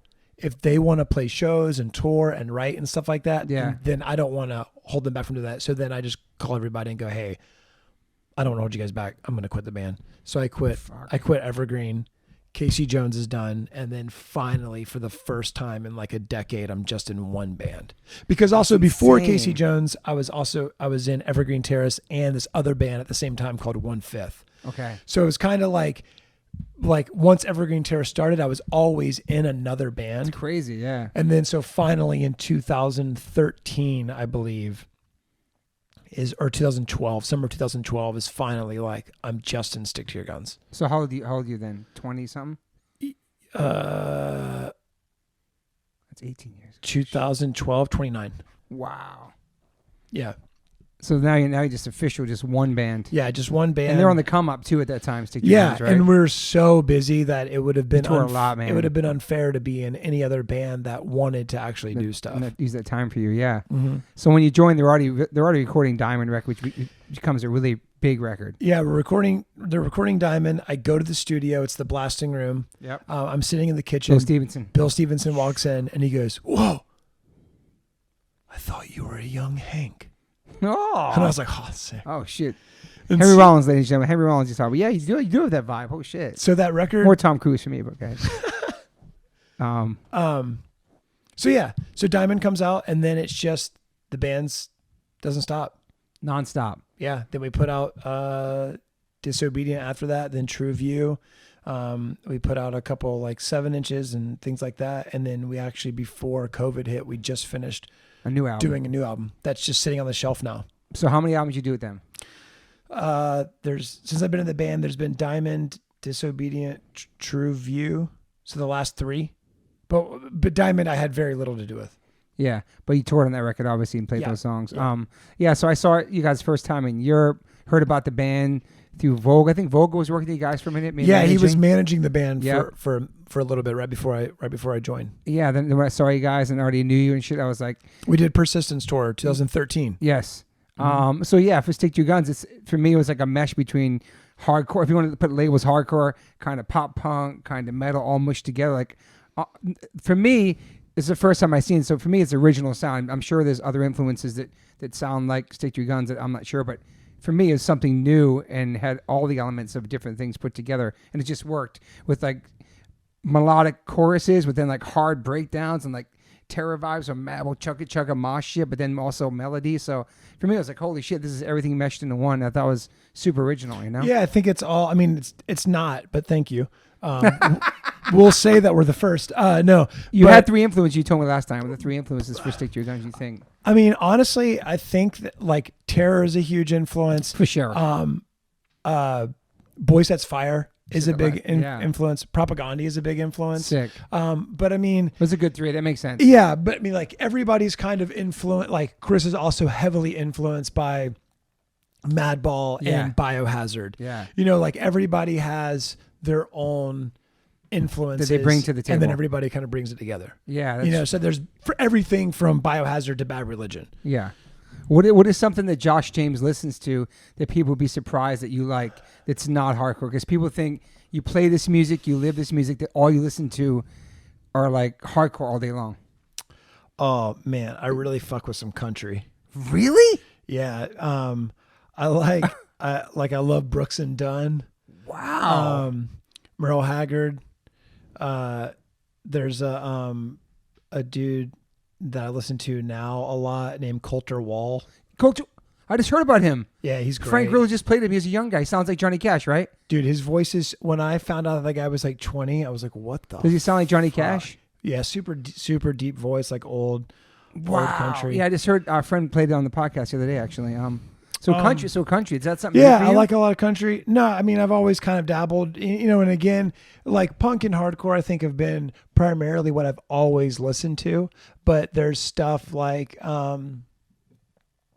there's a bunch of other stuff that I'm like a fan of, but I don't know about the world that much. You know what I mean? Like some poppy shit or no? Yeah, I like some poppy stuff. I'm trying to think of, my brain. Something super mellow. Yeah, I love that Cigarettes and Sex. Heard about that? I never heard it though. I heard that. Seen the name a bunch. Yeah, like shit like that Yeah. is really cool. There's also like this. There's this artist, but I mean, he's just like I guess he's more of a composer. It's called Black Mass. Okay. He's done like some movies and stuff like that. Okay. So shit like that. But also, I mean, you blasting like super hard shit. Maybe when you're working out, you listen to different, more harder shit. yeah. I mean, lately when I've been working out, by myself, and I've just been working out in silence. Okay. Like I've just been enjoying that, working out Yeah. outside, just having it be just dead. That's silent. interesting. If I'm working out with someone else, I'll kind of, Jesse has worked out with me a few times in the last couple of months. So then we'll listen to like Dag Nasty or Uniform Choice. Sick. Or Hatebreed is always a great band to lift weights to. But yeah, so kind of everything, When did you start getting into your physique and working out and building and CrossFit? Because ever since I know you've been in great shape. Like when did that happen, and what made that transformation? Because you said you were a bigger kid, and you obviously stretched out in your high school, whatever. But what got you interested in actually lifting weights? In my early 20s, one of the guitar player for Casey Jones hit me up one day, and he was like, "Hey, I have access to the Navy base because his dad worked there, and he's like, there's a free gym. Do you want to go? I have a Florida State University football team bench press program." Okay. And I went, sure, I have nothing else to do. And so How was your shape at that moment? just normal. You know what I mean? I think I've always been a little bigger. Yeah. But I didn't, other than skateboarding, I didn't really do any You have exercise. a sick butt. You have like a hoppy player's butt. Thanks, man. Appreciate And that. that's a compliment. You have a thick tush. But people know Josh and know he has Fern likes it. but it's you're very hockey. You have a hockey player vibe. Hockey ass. Hockey ass. That's a compliment. I'm gonna tell her that when I get home. So you started working out with him, and then you were addicted to it. No, it was just one of those things where I was like, oh, this is cool. And then on tour, started doing it to really kill time. And then what started happening was I would notice that if you brought a pair of dumbbells on tour, there would always end up being like 5 guys on the tour that then would just We're kind down. of get together and then be like, hey, let's do this, let's do that. You know what I mean? It's turning that. Got people together too. Yeah. And then, but then I injured my neck. I injured my back and my neck. I don't know. When I was probably like 24, 25. On tour or something? Or? Yeah. I don't remember what it was. I was doing something stupid. And so then I just ate like shit. And I started putting on a lot of weight. Okay. And then one day I was having sex and I looked down and I was like, look at this fat fucking gut. Like, ew. Who would have sex with this? You're judging yourself while you're having Why sex. would this girl have sex with me right now? This is disgusting. Look at me. And so that motivated me to start exercising. And I did like P90X or something like that. Or that's right. Insanity. That's what it was. Insanity. I remember I tried that before. And then after that, started going to a CrossFit gym in Jacksonville, and then kind of got into like dabbling in like, powerlifting and just strength and conditioning, I guess. Yeah. And then have kind of just have done that for a long But time. nonstop, like it's something you do every day. It's Yeah, I mean, I usually do it five times a week. yeah. On tour, I try to get in like a little 20-minute workout every day. But then, there's times where it's just like, I don't know, the weather sucks and the venue sucks and this and that. And then you just go a couple of weeks eating like shit or you get an injury. But I've or seen you whatever. work down the Warped Tour in those hot ass days outside by the trailers. I feel all like that that's the way to survive Warped Tour is to have stuff to do. Yeah, because a lot of wait time. You know what I mean? There's so much downtime. Yeah. So You're stuck in the field somewhere. yeah. And then there's also people that always want to work out. So it ends up kind of turning into like a way to socialize and Yeah. kind of relax. But lately I just like, I've really enjoyed just like working out by myself, just silence, no music. Yeah. And then just doing it. Yeah, Doyle said that he started lifting weights when he was 14, and he said he never missed a day once his whole entire Holy life. shit. Well, Well, just weights every day. you can fucking tell when that guy takes his shirt off. So working out, so that keeps, I'm sure that keeps you sane and balanced. You know what I mean? Like, Yeah. because you not that you're an intense guy, but you have a lot of energy, and maybe that helps balance that kind of stuff. You like balances you out. Yeah, I think it just kind of gives me, I think it's, for me, it's like the one moment in the day where I'm forced to be mindful and to focus on what I'm doing right then and there. Mm-hmm. Because if you're not, then you're going to drop a weight on your foot or on your head. Yeah. You know what I mean? You're going to hurt yourself. So You have to be. it's so easy, I think, especially nowadays with, social media and everything like that. And we have so many distractions, So many. If you go to watch something on TV, it takes you an hour to find something because you have so many options, and then you're on your phone and you have this and So that. true. And so it's so easy for me to get like lost in everything and not really be mindful, other than like when I do like a morning meditation and when I work out. Those are the only two times, but the meditation is way harder for me than the working out is. Okay. Because the meditation is just, actually being still. And What kind do you do? I just do a silent meditation, or, Okay. I mean, there's a guided meditation that I do from this, this teacher named George Falcon. So I'll do his guided meditation, and then the other ones will just be silent meditations. So you have a Stick to Your Guns record you guys recorded. It's supposed to come out this year. So now you push it to next year? Yeah. For a band like Stick to Your Guns, it always makes the most sense to put a record out while you're touring. Obviously, with COVID and shit. You guys are on point with that. Like every 2 years? Yeah, every 2-3 years. You guys are really on point with like sticking to that. Yeah. I like that. I mean, sticking to that program. Yeah. It makes sense. And like, so it's just one of those things where we're going to wait to see what happens the next year, but I don't think anybody's expecting to go on tour next year. And so if no matter what, I think we're going to put that record out next year. Yeah. Just because also like as a quote unquote artist, you don't want to sit on your shit for so long, man. because then it just feels old. Yeah. So I think it'll come out next year no matter what. Hopefully we'll be able to tour, but What are the tours this year you're supposed to have? They were fucking oh my huge. God. They were This year, huge, this dude. year was actually insane. Right before the first tour that got canceled was an arena tour in Europe with Parkway Drive and Hatebreed. Insane, dude. Then we had like a killer headliner lined up for our record release for the summer. Then we had a tour with Rise Against. And then we had another headliner in Europe. I think Turnstile was direct man. support, some other bands. So it was an awesome year of touring. And the brand new record out, everything, man. Yeah, we were so pumped. But whatever, you know what I mean? Like, Yeah. It happen one day in some form. Are you missing touring? So we'll see. I wasn't until recently. I was looking, Jesse's birthday was a couple weeks ago. So I was Yeah. like looking through pictures to like find one to post for his birthday. Yeah. And I was just like looking at all these pictures of us on tour, and I was like, fuck, oh, this was great. This was fun. This is a fun time. I remember this. I remember that. And so I think looking at those things, and then also getting to the point where I don't have like now all the chores that I gave myself, like To-do lists. yeah, to-do list, like, in the beginning. You got a new crib too. Congratulations. Yeah. Thank you. Beautiful house. So it's like whenever we moved, and then it's like, okay, I'm going to do this to the yard, and going to do this, and we need to paint this, and blah, blah, blah. So it's like, bam, bam, bam, bam, like so much shit to do, which is great because Yeah. I love a to-do list. Yeah. But then when I got all checked off, It's I'm like, like, now what? yeah. And then it kind of feels like, what's my purpose? And then luckily, like 18 Visions was working on stuff during the pandemic also. And, and we 18 Visions, another band that I play in, and we put out a 6-song EP a couple months ago on vinyl, which was really cool. And then I did the Sorry Fern stuff. Yeah, I'm gonna get to that. One thing you mentioned about tour, you guys really have fun on tour, and you can see your big family, all the pictures and the shit. You guys bungee jumping off of fucking bridges and shallow waters. Who fucking knows? Just doing the crazy shit. Like when you're on tour, For people listening, when you're married and have kids and you're at home and you're doing the domestic thing, when you're going tour, it's total fantasy. The only responsibility is to play music with your friends every night. It's amazing. But you have like these other 23 hours where you're traveling or just trying to make it through and keep your energy up and exercise like Josh does. But these guys, every place they go, they find cool shit to do, and I love seeing that, especially. I don't know, maybe because we're older, we don't maybe do it because I'm 50. Who fucking knows my excuses? But like you go to these same places, you go to Prague, you see the same churches, you see these same places over and over again. The Eiffel Tower, blah, blah, blah.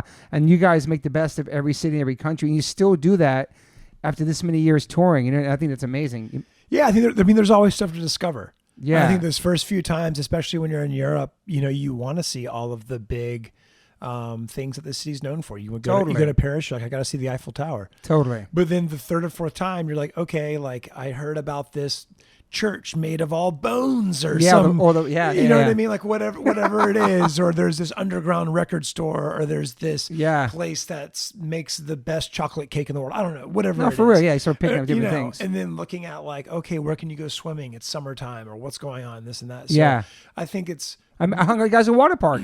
That's where you kind of first met Max. Oh my God. That's right. Stick to Your Guns is obsessed with water parks. And we hung out that day there. That's right. Max was there. That's right. That's another time we hung. Yeah. That's like another, I'd say that's one of Stick to Your Guns' biggest pastimes is finding water parks or every country, every city, every swimming places in the hot summer months. But there's a lot, sometimes festivals, like there'd be like a lake around the festival, like places in Europe, there's so many cool things to explore, right? Yeah. But you never get bored of touring. I think that there's days you get a little burnout on it. And there's definitely been years where it's, tour 10 months out of the year or something like that. And you're like, fuck, this is a lot. And you were fucking grinding, dude. I remember like we first met Fern and you were traveling and leaving and coming and going. Like, yeah, it's hard, man. But it's like, for me, it's just like I was telling her the other night, I was like, that's just what I was built for. Mm-hmm. That's my thing. Yeah. For that compartment of my life. That's what fulfills it. And you can tell because you love it and you're always, and you guys stay nonstop working. You know what I mean? Like, it's fun. So now you're not having that. So now it's kind of like, for me, I'm kind of like push the music to the side and working the podcast. It's everything else I can do living in the now that I can control now because we have no control of the future. Even though our tours are announced next year, it's not really up to us. It's up to the governors or whatever the country is to control that. So it's kind of hard not to think about music, but it's also kind of easy too. It's weird because we can't control that. You know what I mean? I think it's also it's been easy for me to not like really even think about it because I know that it's not exclusive to Stick to Your Guns. I know that I'm not going on tour because the band is falling apart because That's a good point. Because something's happened. I know that whether it's Stick to Your Guns or Jay-Z, no one's going on tour. Facts. You know what I mean? So it's almost like, to me, I went, oh, that doesn't exist anymore.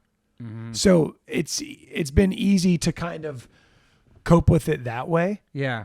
Being like, well, I can't sit here and go, I wish, because that thing just doesn't exist. I know. It's like, I wish that I had a second dick. Yeah. It's like, that doesn't exist right now. Yeah. We're like the lowest on the totem pole, it feels like music. Oh, right? 100%. I was talking to, nobody even cares. It feels like, I was talking to someone yesterday, Tom from Straight from the Path, being like, dude, we're not going to go on tour until people are eating inside restaurants without masks. Yeah. You know what I mean? It's going to be a while. Like, we're the last, and Our World is one of the very last ones to bring back. I know. Adele is going to come back and go on a tour or be able to go on some form of a tour before us. Before Stick to Your Guns or H2O, Halloween Part 2.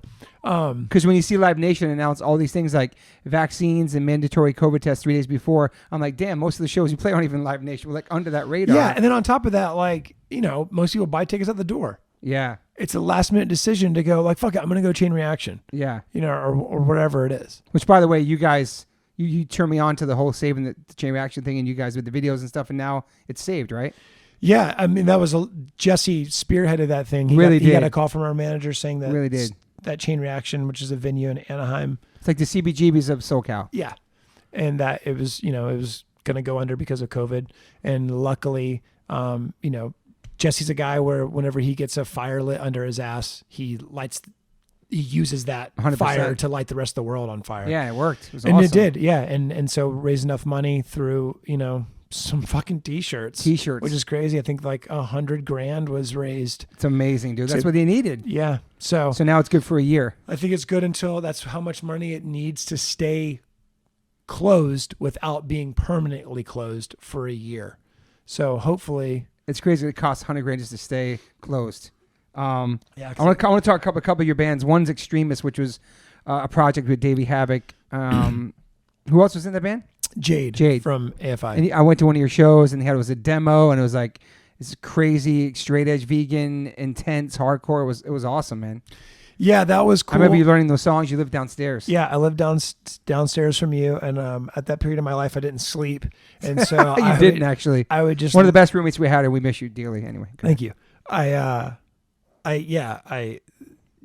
The writing on that record, Jade wrote all of it, and it's just so fucking bananas. So different than what you learned, even very different from what I ever play. And yeah. It was cool because it made me a better guitar player. Yeah. And played a couple of shows, and they were real fun. And then I remember the show sold out really fast, the Roxy. Yeah, it was funny. I think the Roxy show sold out like in 3 minutes, and then we realized we're like, oh, but the record's not out. And then we realized, oh, it just sold out with people that are AFI fans. They're coming to see Davey and Jade. It was a crazy show though, because I remember Haas diving, a bunch of the homies. Yeah, in there and stuff. Luckily we got like 30 people on the guest list that would dance around and made the show as a killer show. Would you guys make more music? You think? I honestly, the only way I think that would ever happen is if Jade. Maybe during this time, he's sitting there right now writing another Extremist record. Who knows? But Davey always goes, I don't have anything more to say. I said everything. I had said everything that I have to say about Straight Edge. I respect on that record. So, yeah. And what about Ramones X? Ramones X is a Straight Edge Ramones cover band. It's such a cool concept, man. Yeah, and that Davey sings in that also. And Val, the guy who plays drums in Extremist, who was also he's in a band called Loma Prieta. He was in Punch. A bunch of bands in the Bay Area.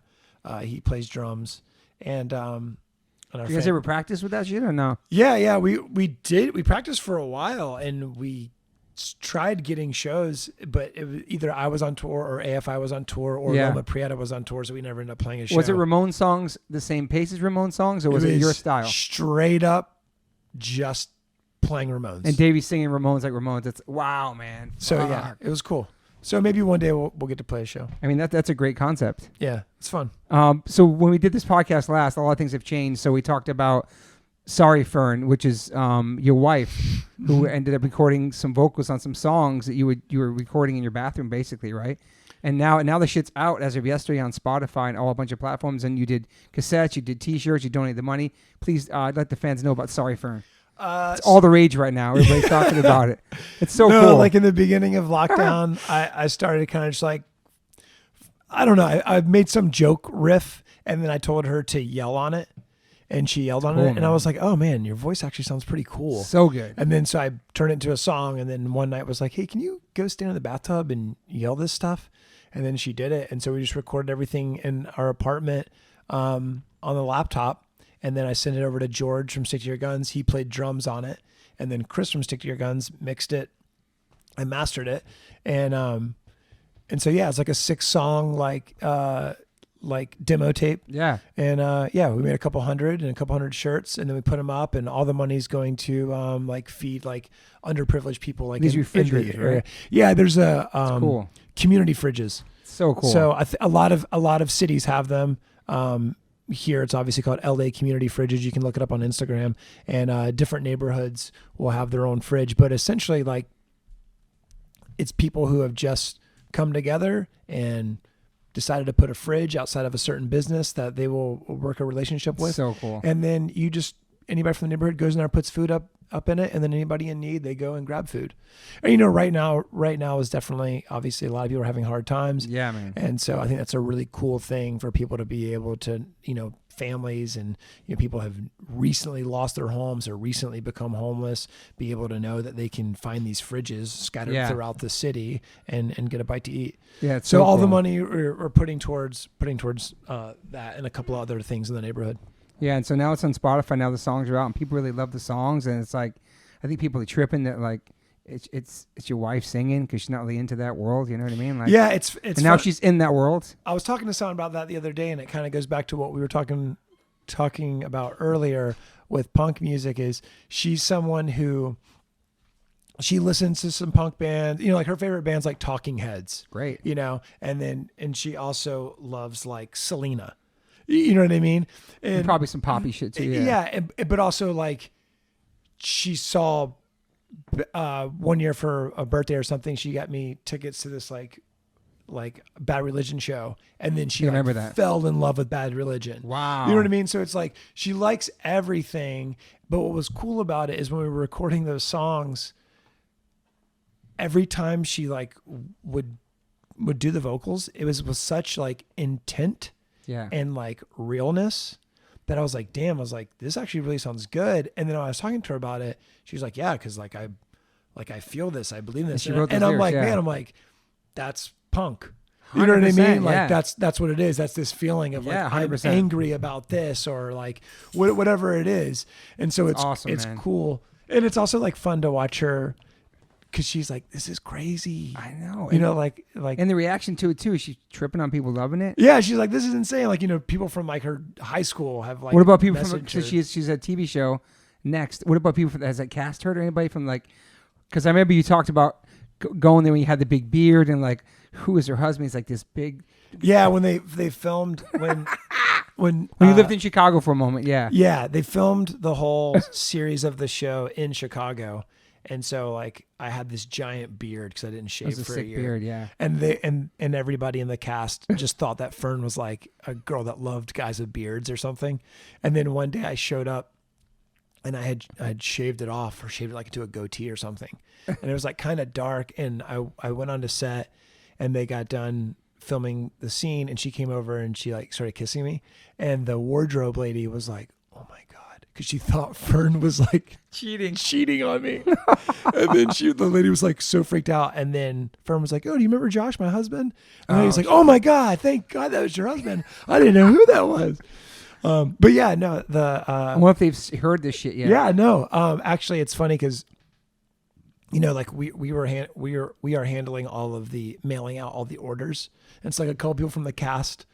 We see like, oh shit, they ordered a tape and a shirt, or like a camera guy or a makeup lady. Holy shit! So, yeah, it's pretty funny. That's fucking awesome. Like holy shit. So now she's an actress and she's singing. It's pretty cool. Yeah, I was joking with her today. I was like, hey, you're doing a better transition from the actor to musician than most people. Than a lot of people. It's like you did it better than Keanu Reeves so far.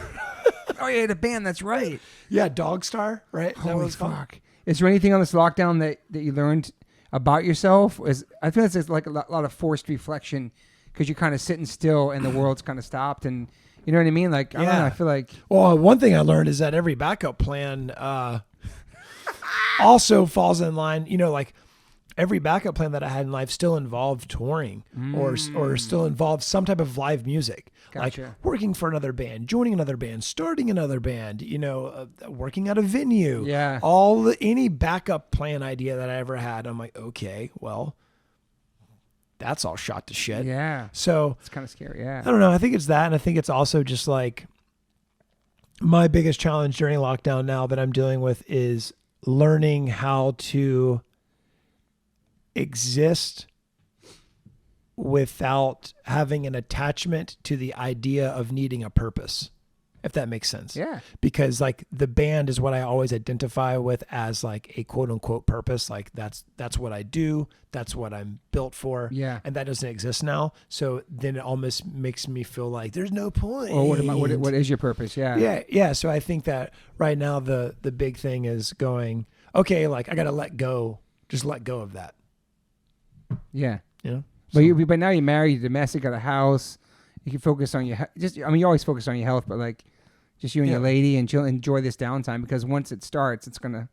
Because I know, like when I think about touring, like my bass player did a post the other day about it, just like all of us like jet lagged at the airport, like all totally shot, ready to go home. There is a bunch of stuff about touring that it gives me anxiety, like just the traveling and the flying and all that, and being away from your fam.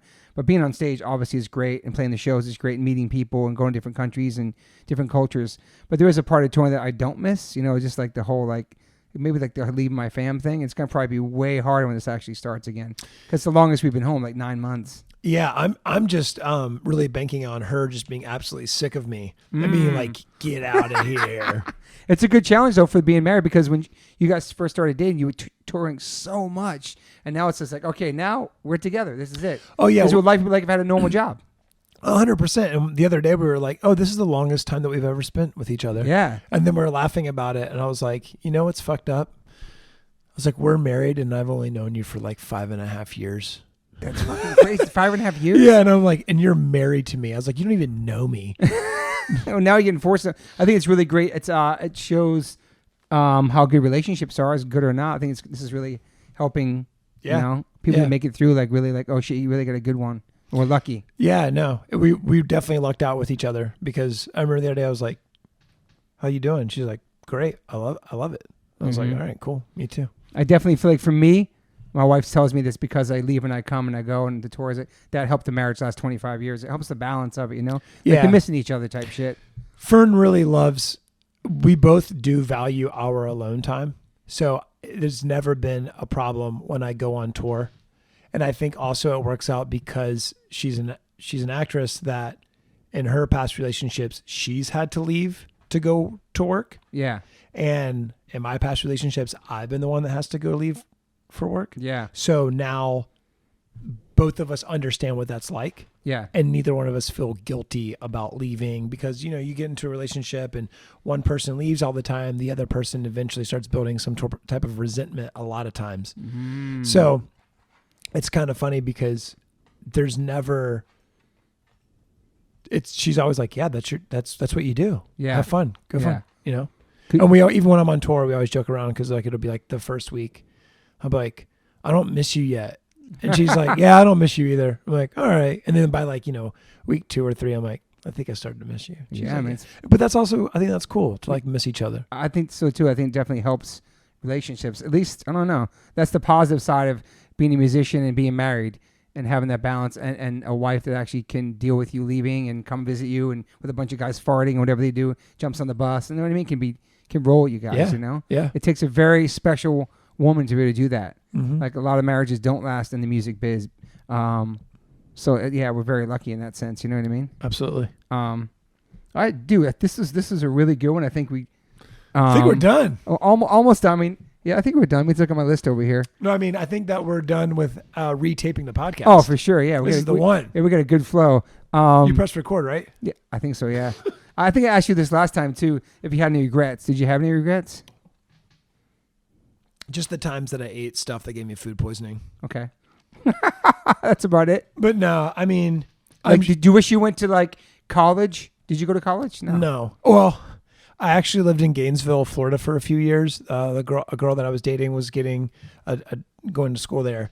And when I was home from tour and she'd be at school, I didn't have any friends there. So I would go sneak into classes. So I just I made my own. You stuck in the college classes? Yeah, I made my own schedule. Like there's like a history class, a philosophy class. Just because you were bored? And the Krishnas would make a lunch. So you could go onto campus and it was like $3 or something like that. This bomb ass Krishna lunch. So every day I'd wake up and I'd go to the campus and I'd get Krishna lunch, and then I would like go sit in a class. Like, and would you actually pay attention and learn shit? Yeah, but it was cool because I didn't have to take the test. Yeah. So you know what I mean? So if I didn't feel like paying attention, then I would just leave or whatever. But no, I never officially went to college.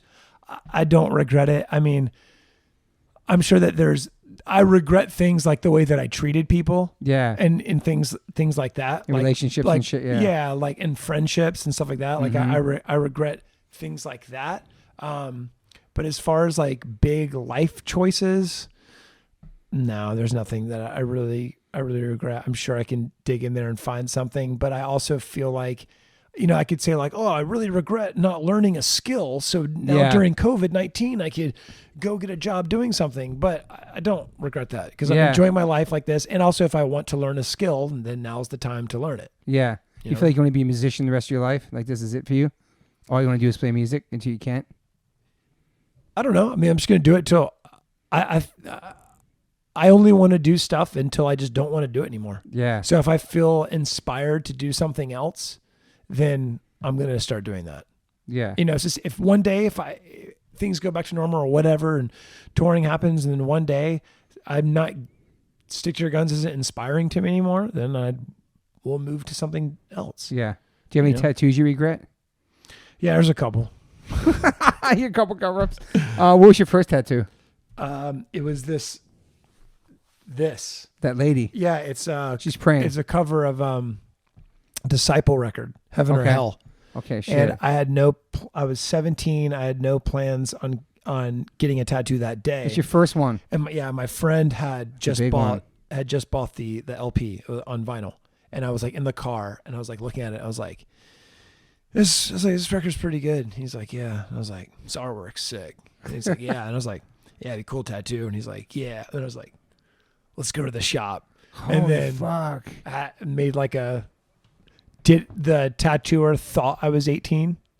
So we live in a home still? Yeah. Hi. Oh shit. Okay. Before I graduated, I had a half sleeve, okay, a chest piece, fuck, my wrist, and something on my ankle. And I tried to do the best that I could to hide them. You hide all those in front of your parents? Yeah.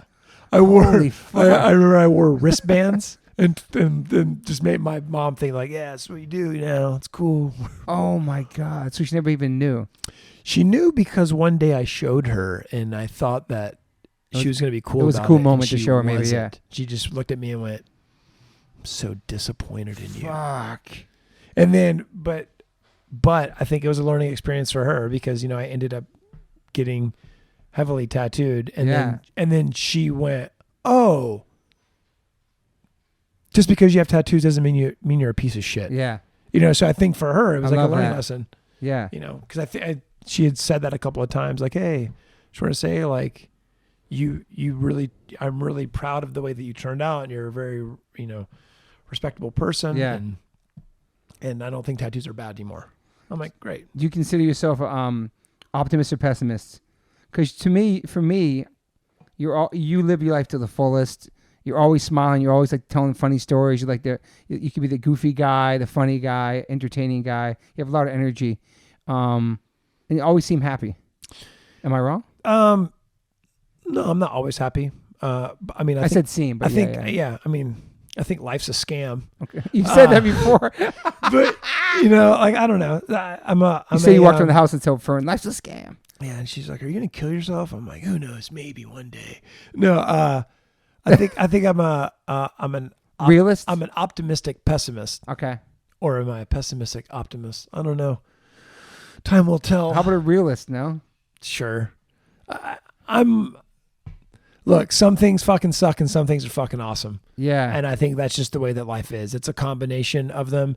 And I think sometimes it's okay to go, I fucking hate this. This is bullshit. Yeah. And I think other times it's okay to go, hey, it doesn't matter. We're going to rise above. Yeah. Yeah. So it's just, I guess it depends on the day. It's hard now, especially with everything happening on the planet. Just everything seems, I don't know, just like there's no light at the end of the tunnel, and it seems dark times, and it's just everything we're doing. It's hard, man. Yeah. Yeah. I think this year's been a beating for everyone. And, even people that aren't getting a financial beating are getting a beating on reality. Yeah. So everyone in some way, shape or form is getting a beating this year. And I think that's hard, but it's only as hard as you allow it to be. Mm-hmm. And we are fortunate that, or I'm fortunate that if I want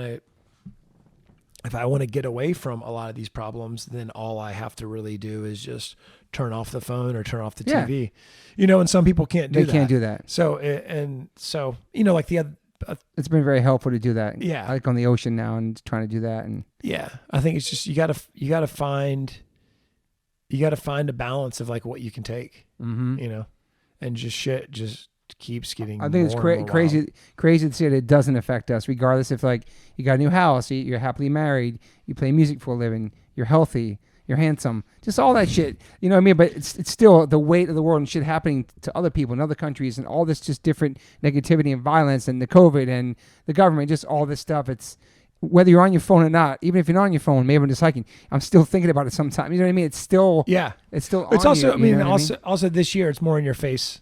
than ever. Anything else. You know what I mean? Magnify like literally 10 on your times. face. You're wearing a mask.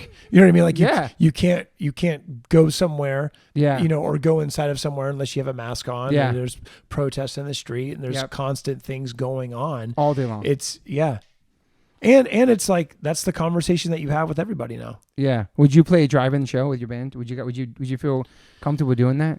Oh man. Where cars pull up and then they see you and Dude. I just know if I could do it, man. I don't know if I have no interest in that because me either. One of the reasons why I love live music is because it is a time where you're able to create an energy with people in a room, and that energy is there, and it's usually fucking wild and bananas. Like that's the best. Those are the best shows. Yeah. Just wild, crazy shows. I already know what it's like to play a show where anybody can do anything and they don't. And that fucking sucks. I can't imagine playing a show where no one can do anything that they want to, and they don't. Yeah. And then I just have to get on stage knowing that. Like you get on stage knowing like, well, nobody can dance. Nobody's going to spin kick somebody to the face, you know? Or do anything. Yeah. Nobody's Or going to the show's sold out, but it's only 10 people because that's the way it has to be now. Yeah. Or just like, playing shows when it's like either a packed show where people aren't moving or a half empty show where people are staring at you. And now you're going to go into doing that knowing you're going to do that, right? And then people in cars and they'll watch you beeping the horns to clap and stuff like that. I don't know if I don't want to be the first band that's going to play the first show back either. No. Like, what do we do? Are we waiting for the first couple bands to do it and see how it goes? Like, I don't know how it's going to even work for us because it could be the best show or the weirdest show. Like, like the social distancing mosh pit or and I just can't see. I also just when don't. it's going to happen. I also just don't see like there's certain venues that have such an energy that I think there's some venues that it's just like people are going to get back into it and they're not going to care. No, but then that might just end up resulting into something worse. Who fucking knows, man? I don't know. I know. It's wild, man. Well, look, 2024 is right around the corner. Then we'll finally play a show. I know, and we'll know what's up. What would be your plan B if you could do that? Like if you had to do it right now, if they said music's over now, it's a wrap. Because you could be a model. I think you could be a model. Okay, no. You're very handsome. Stop. You're like, thank you very much. I want to say one more thing. Adam Blake and Josh James have the best hair in hardcore. Two different generations. Obviously, Adam's way older. Sorry, Adam. But like the always had the good hair, always handsome in shape. Anyway, maybe that's a silly question to ask you. Because I don't even have the answer to that. If I couldn't do something I loved, we're so lucky we get to do what we love in the first place. You know what I mean? I think the hard part is that I didn't decide to do this. I didn't set out with the intention to do this.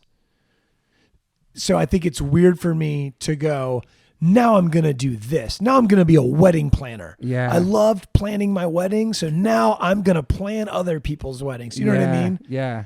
Because maybe I only liked planning my wedding because it was just a fun thing to do. And because it was your wedding. Who knows? And it's the same maybe that's the same reason why I like being a musician in a touring band, because I didn't go, this is what I'm going to do. So here is take steps A, B, C to get to D. Yeah. You know what I mean? Like that wasn't my plan. It just went, hey, I like this. This is fun. Yeah. Oh shit. It happened to make me enough money to pay my rent. Yeah. So I can keep doing it. Great. Yeah. You know? Did you ever take it for granted, do you think? Touring and playing music? Yeah, 100%. And now you're like, fuck. Yeah. But also at the same time, it's like, I mean, I don't think granted as much as like, fuck, I got to leave my wife and kid again. Fuck, I get over to eat a bunch of backstage food and then sit around for 23 hours. But then when you're there, you're playing like, fuck, this is amazing. Because then you're like, no responsibility just to play music. Right. And you're already and who there. knows? Fuck, you might get back on stage and go, I don't really like this anymore. That could also very well happen. Yeah. Another thing I have a fear of, like, you gotta stay in shape when you're off tour, because when you're playing shows and you're on tour, you get in that, you just get in that whole, you're in shape, the cardio every night. So now, like, I would suggest either getting super fat or super ripped. One of the two. So when you come back, people go, whoa, look at that guy. Mm-hmm. I think you look really good, like obese. I don't know about that. Try it. But just gonna be weird going back and walking the stage the first time and fuck. It could be crickets, it could be insane. Who fucking knows? Yeah. Like, and it's like, we don't know. The thing about this, like, we don't know. Like, yeah, I can't wait. It's going to happen next July. We just don't know. But so when it happens, it happens. It's just the way it's going to be, I guess, you know? Yeah. We'll see. Well, Josh, I think we covered everything. I think this is the best one we did out of the three. We covered your whole life. But I want to talk about the Bane documentary, which I learned so much about the band. We toured with them a couple years ago. I know them as people, but I learned so much from the doc. I saw you in the doc. It's an incredible doc. It's inspiring. It's anxiety ridden. It's emotional, and I just learned so much about the band. I know they're a big part of your life. And have you finally watched it yet? Because last time we talked, you weren't ready to watch it yet. No, I still haven't watched it. Wow, fuck. Yeah, like that first day whenever the Bane documentary came out, I feel like everything on Instagram and Twitter is like, look at this, and people being like so bummed. And I even it's emotional, man. I was with Martine from Terror, and he was just like, yeah, man. He's like, it's actually pretty heavy, and he's like, it makes you realize like, what you got, that all this, but also like this shit's gonna end. I know, you know what I mean? dude. The things that you love are gonna end, and so fuck. I just haven't like. It's not that I haven't gotten around or had the time to watch it. I just haven't watched it because I'm just kind of like, I don't want to watch that right now. You want to feel those kind of emotions or like see that, right? Yeah, I'm trying to watch something. I Think You Should Leave on Netflix or something, You seen The Undoing? No. Oh, the new Nicole Kidman one. It just came out. It's 4 episodes on. I'll tell you after. Okay. It's fucking amazing. Wait, Josh, I got to piss too. So let's just. Do we just pause? You want to pause? Hey guys, we're back. I forgot to say something. I just turned 50, and at 50 years old, you have to get a colonoscopy. So I just had the thing on the phone with the doctor and went through the whole thing. A couple of my friends just had. I'm not going to say their names. I'm super nervous about doing it. They knock you out with the Michael Jackson drug. That's the doctors called it on the phone. It'd probably be the first. It's going to be the first drugs I ever do. We'll worry about that. But rewind a little bit. Me and Josh decided. I said, hey, let's go get what are they called? What did we get? Cologne, where they blow your butt with some water. What is? No, I want you to figure out the word. Hang Watching you try to figure out the word. So me and Josh did the thing where they put a hose in your butt and they spray all the poop out, and you see it in a glass fish tank next to your fucking head, and you see all the food you've been eating. Now it's not a colonoscopy because that's what I'm getting. Oh fuck, man. They suck it out your butt. Dude, what is it, Josh? We went to it. Obviously, me and Josh are in different rooms, but they put a tube up your butt. It's called a colonic. Colonic. We got colonics together, bro. We went in separate rooms. Mine was like all fucking wheatgrass coming out. I don't know what the fuck Josh had coming out of his shit. Maybe. Dude, the weirdest part was whenever the tube went up my ass, the lady looked at me and she went, that went in easy. Fuck, is that a compliment or not? So we still getting texts from this. So we're still getting texts from this. But I'm going to say this in my podcast. I just got a text. Sending out our 2020 holiday special to you first. Colon hydrotherapy for 2. Book early. I guess that's us. That's insane that like. It's a date thing? Yeah. It's a date. I'm never doing that. So real quick, I was at some outdoor vegan festival, walking around with my wife and a couple of friends. Some girl comes up to me from my wife, goes, hey, are you Toby? I'm like, yeah. She goes, oh, my friend gave you a colonic. And I was like, it was like a total pretty girl. My wife's like, oh my God. And it's like, yo, you're not supposed to, how do you know I got a colonic there? It was so dude, awkward, what happened dude. to doctor-patient confidentiality? I don't know, but they blew my spot, and I was like, oh, hey. Like, they hey. blew a lot more than your spot. Exactly. So we should go back. It's been like, what, 2 years? Yeah, I'll meet you there. Right? It was actually enjoyable. You see the stuff you eat and stuff comes out. And I just stopped eating since then. So yeah, we got colonics together. That's pretty. Anything else we do together? That was pretty fucking awesome. Any other weird shit? One time we went to Six Flags and Toby got so scared that he faked a stomach ache and then bought a Superman hoodie. And then the only thing he would ride all day was the teacups, maybe? No, not the teacups. What's the carousel? The carousel with the horses. Oh, why did I buy that? I was so cold I had to buy the hoodie, right? Like, you did one ride and then but I'm gonna keep. I don't feel well and I think I'm cold. Listen, I'm buying this $800 Spider-Man hoodie because I'm at a fucking theme park and they want to charge you $1 billion for everything. Yo, in defense of myself, my wife, me and Isaac and my wife had a double date to Coney Island. We had to go ride on the big wheels over there. I hate rides my whole life. Me and Isaac went out there with my wife, and we both got sick the first ride, and we sat on a bench and all the ghost stick rides. I suck at rides. I can do teacups barely, but yeah, Josh witnessed that. All right, Josh, we out of here. Peace. Right, bye. Peace. Hey guys, thanks for listening. Please rate, review, subscribe. If you haven't subscribed yet to this podcast, please do that. And whatever platform you are listening to this on, I'm glad you found me. You can rate me and review me on there also. So thank you guys sincerely for the support. I cannot wait for you guys to hear the next one.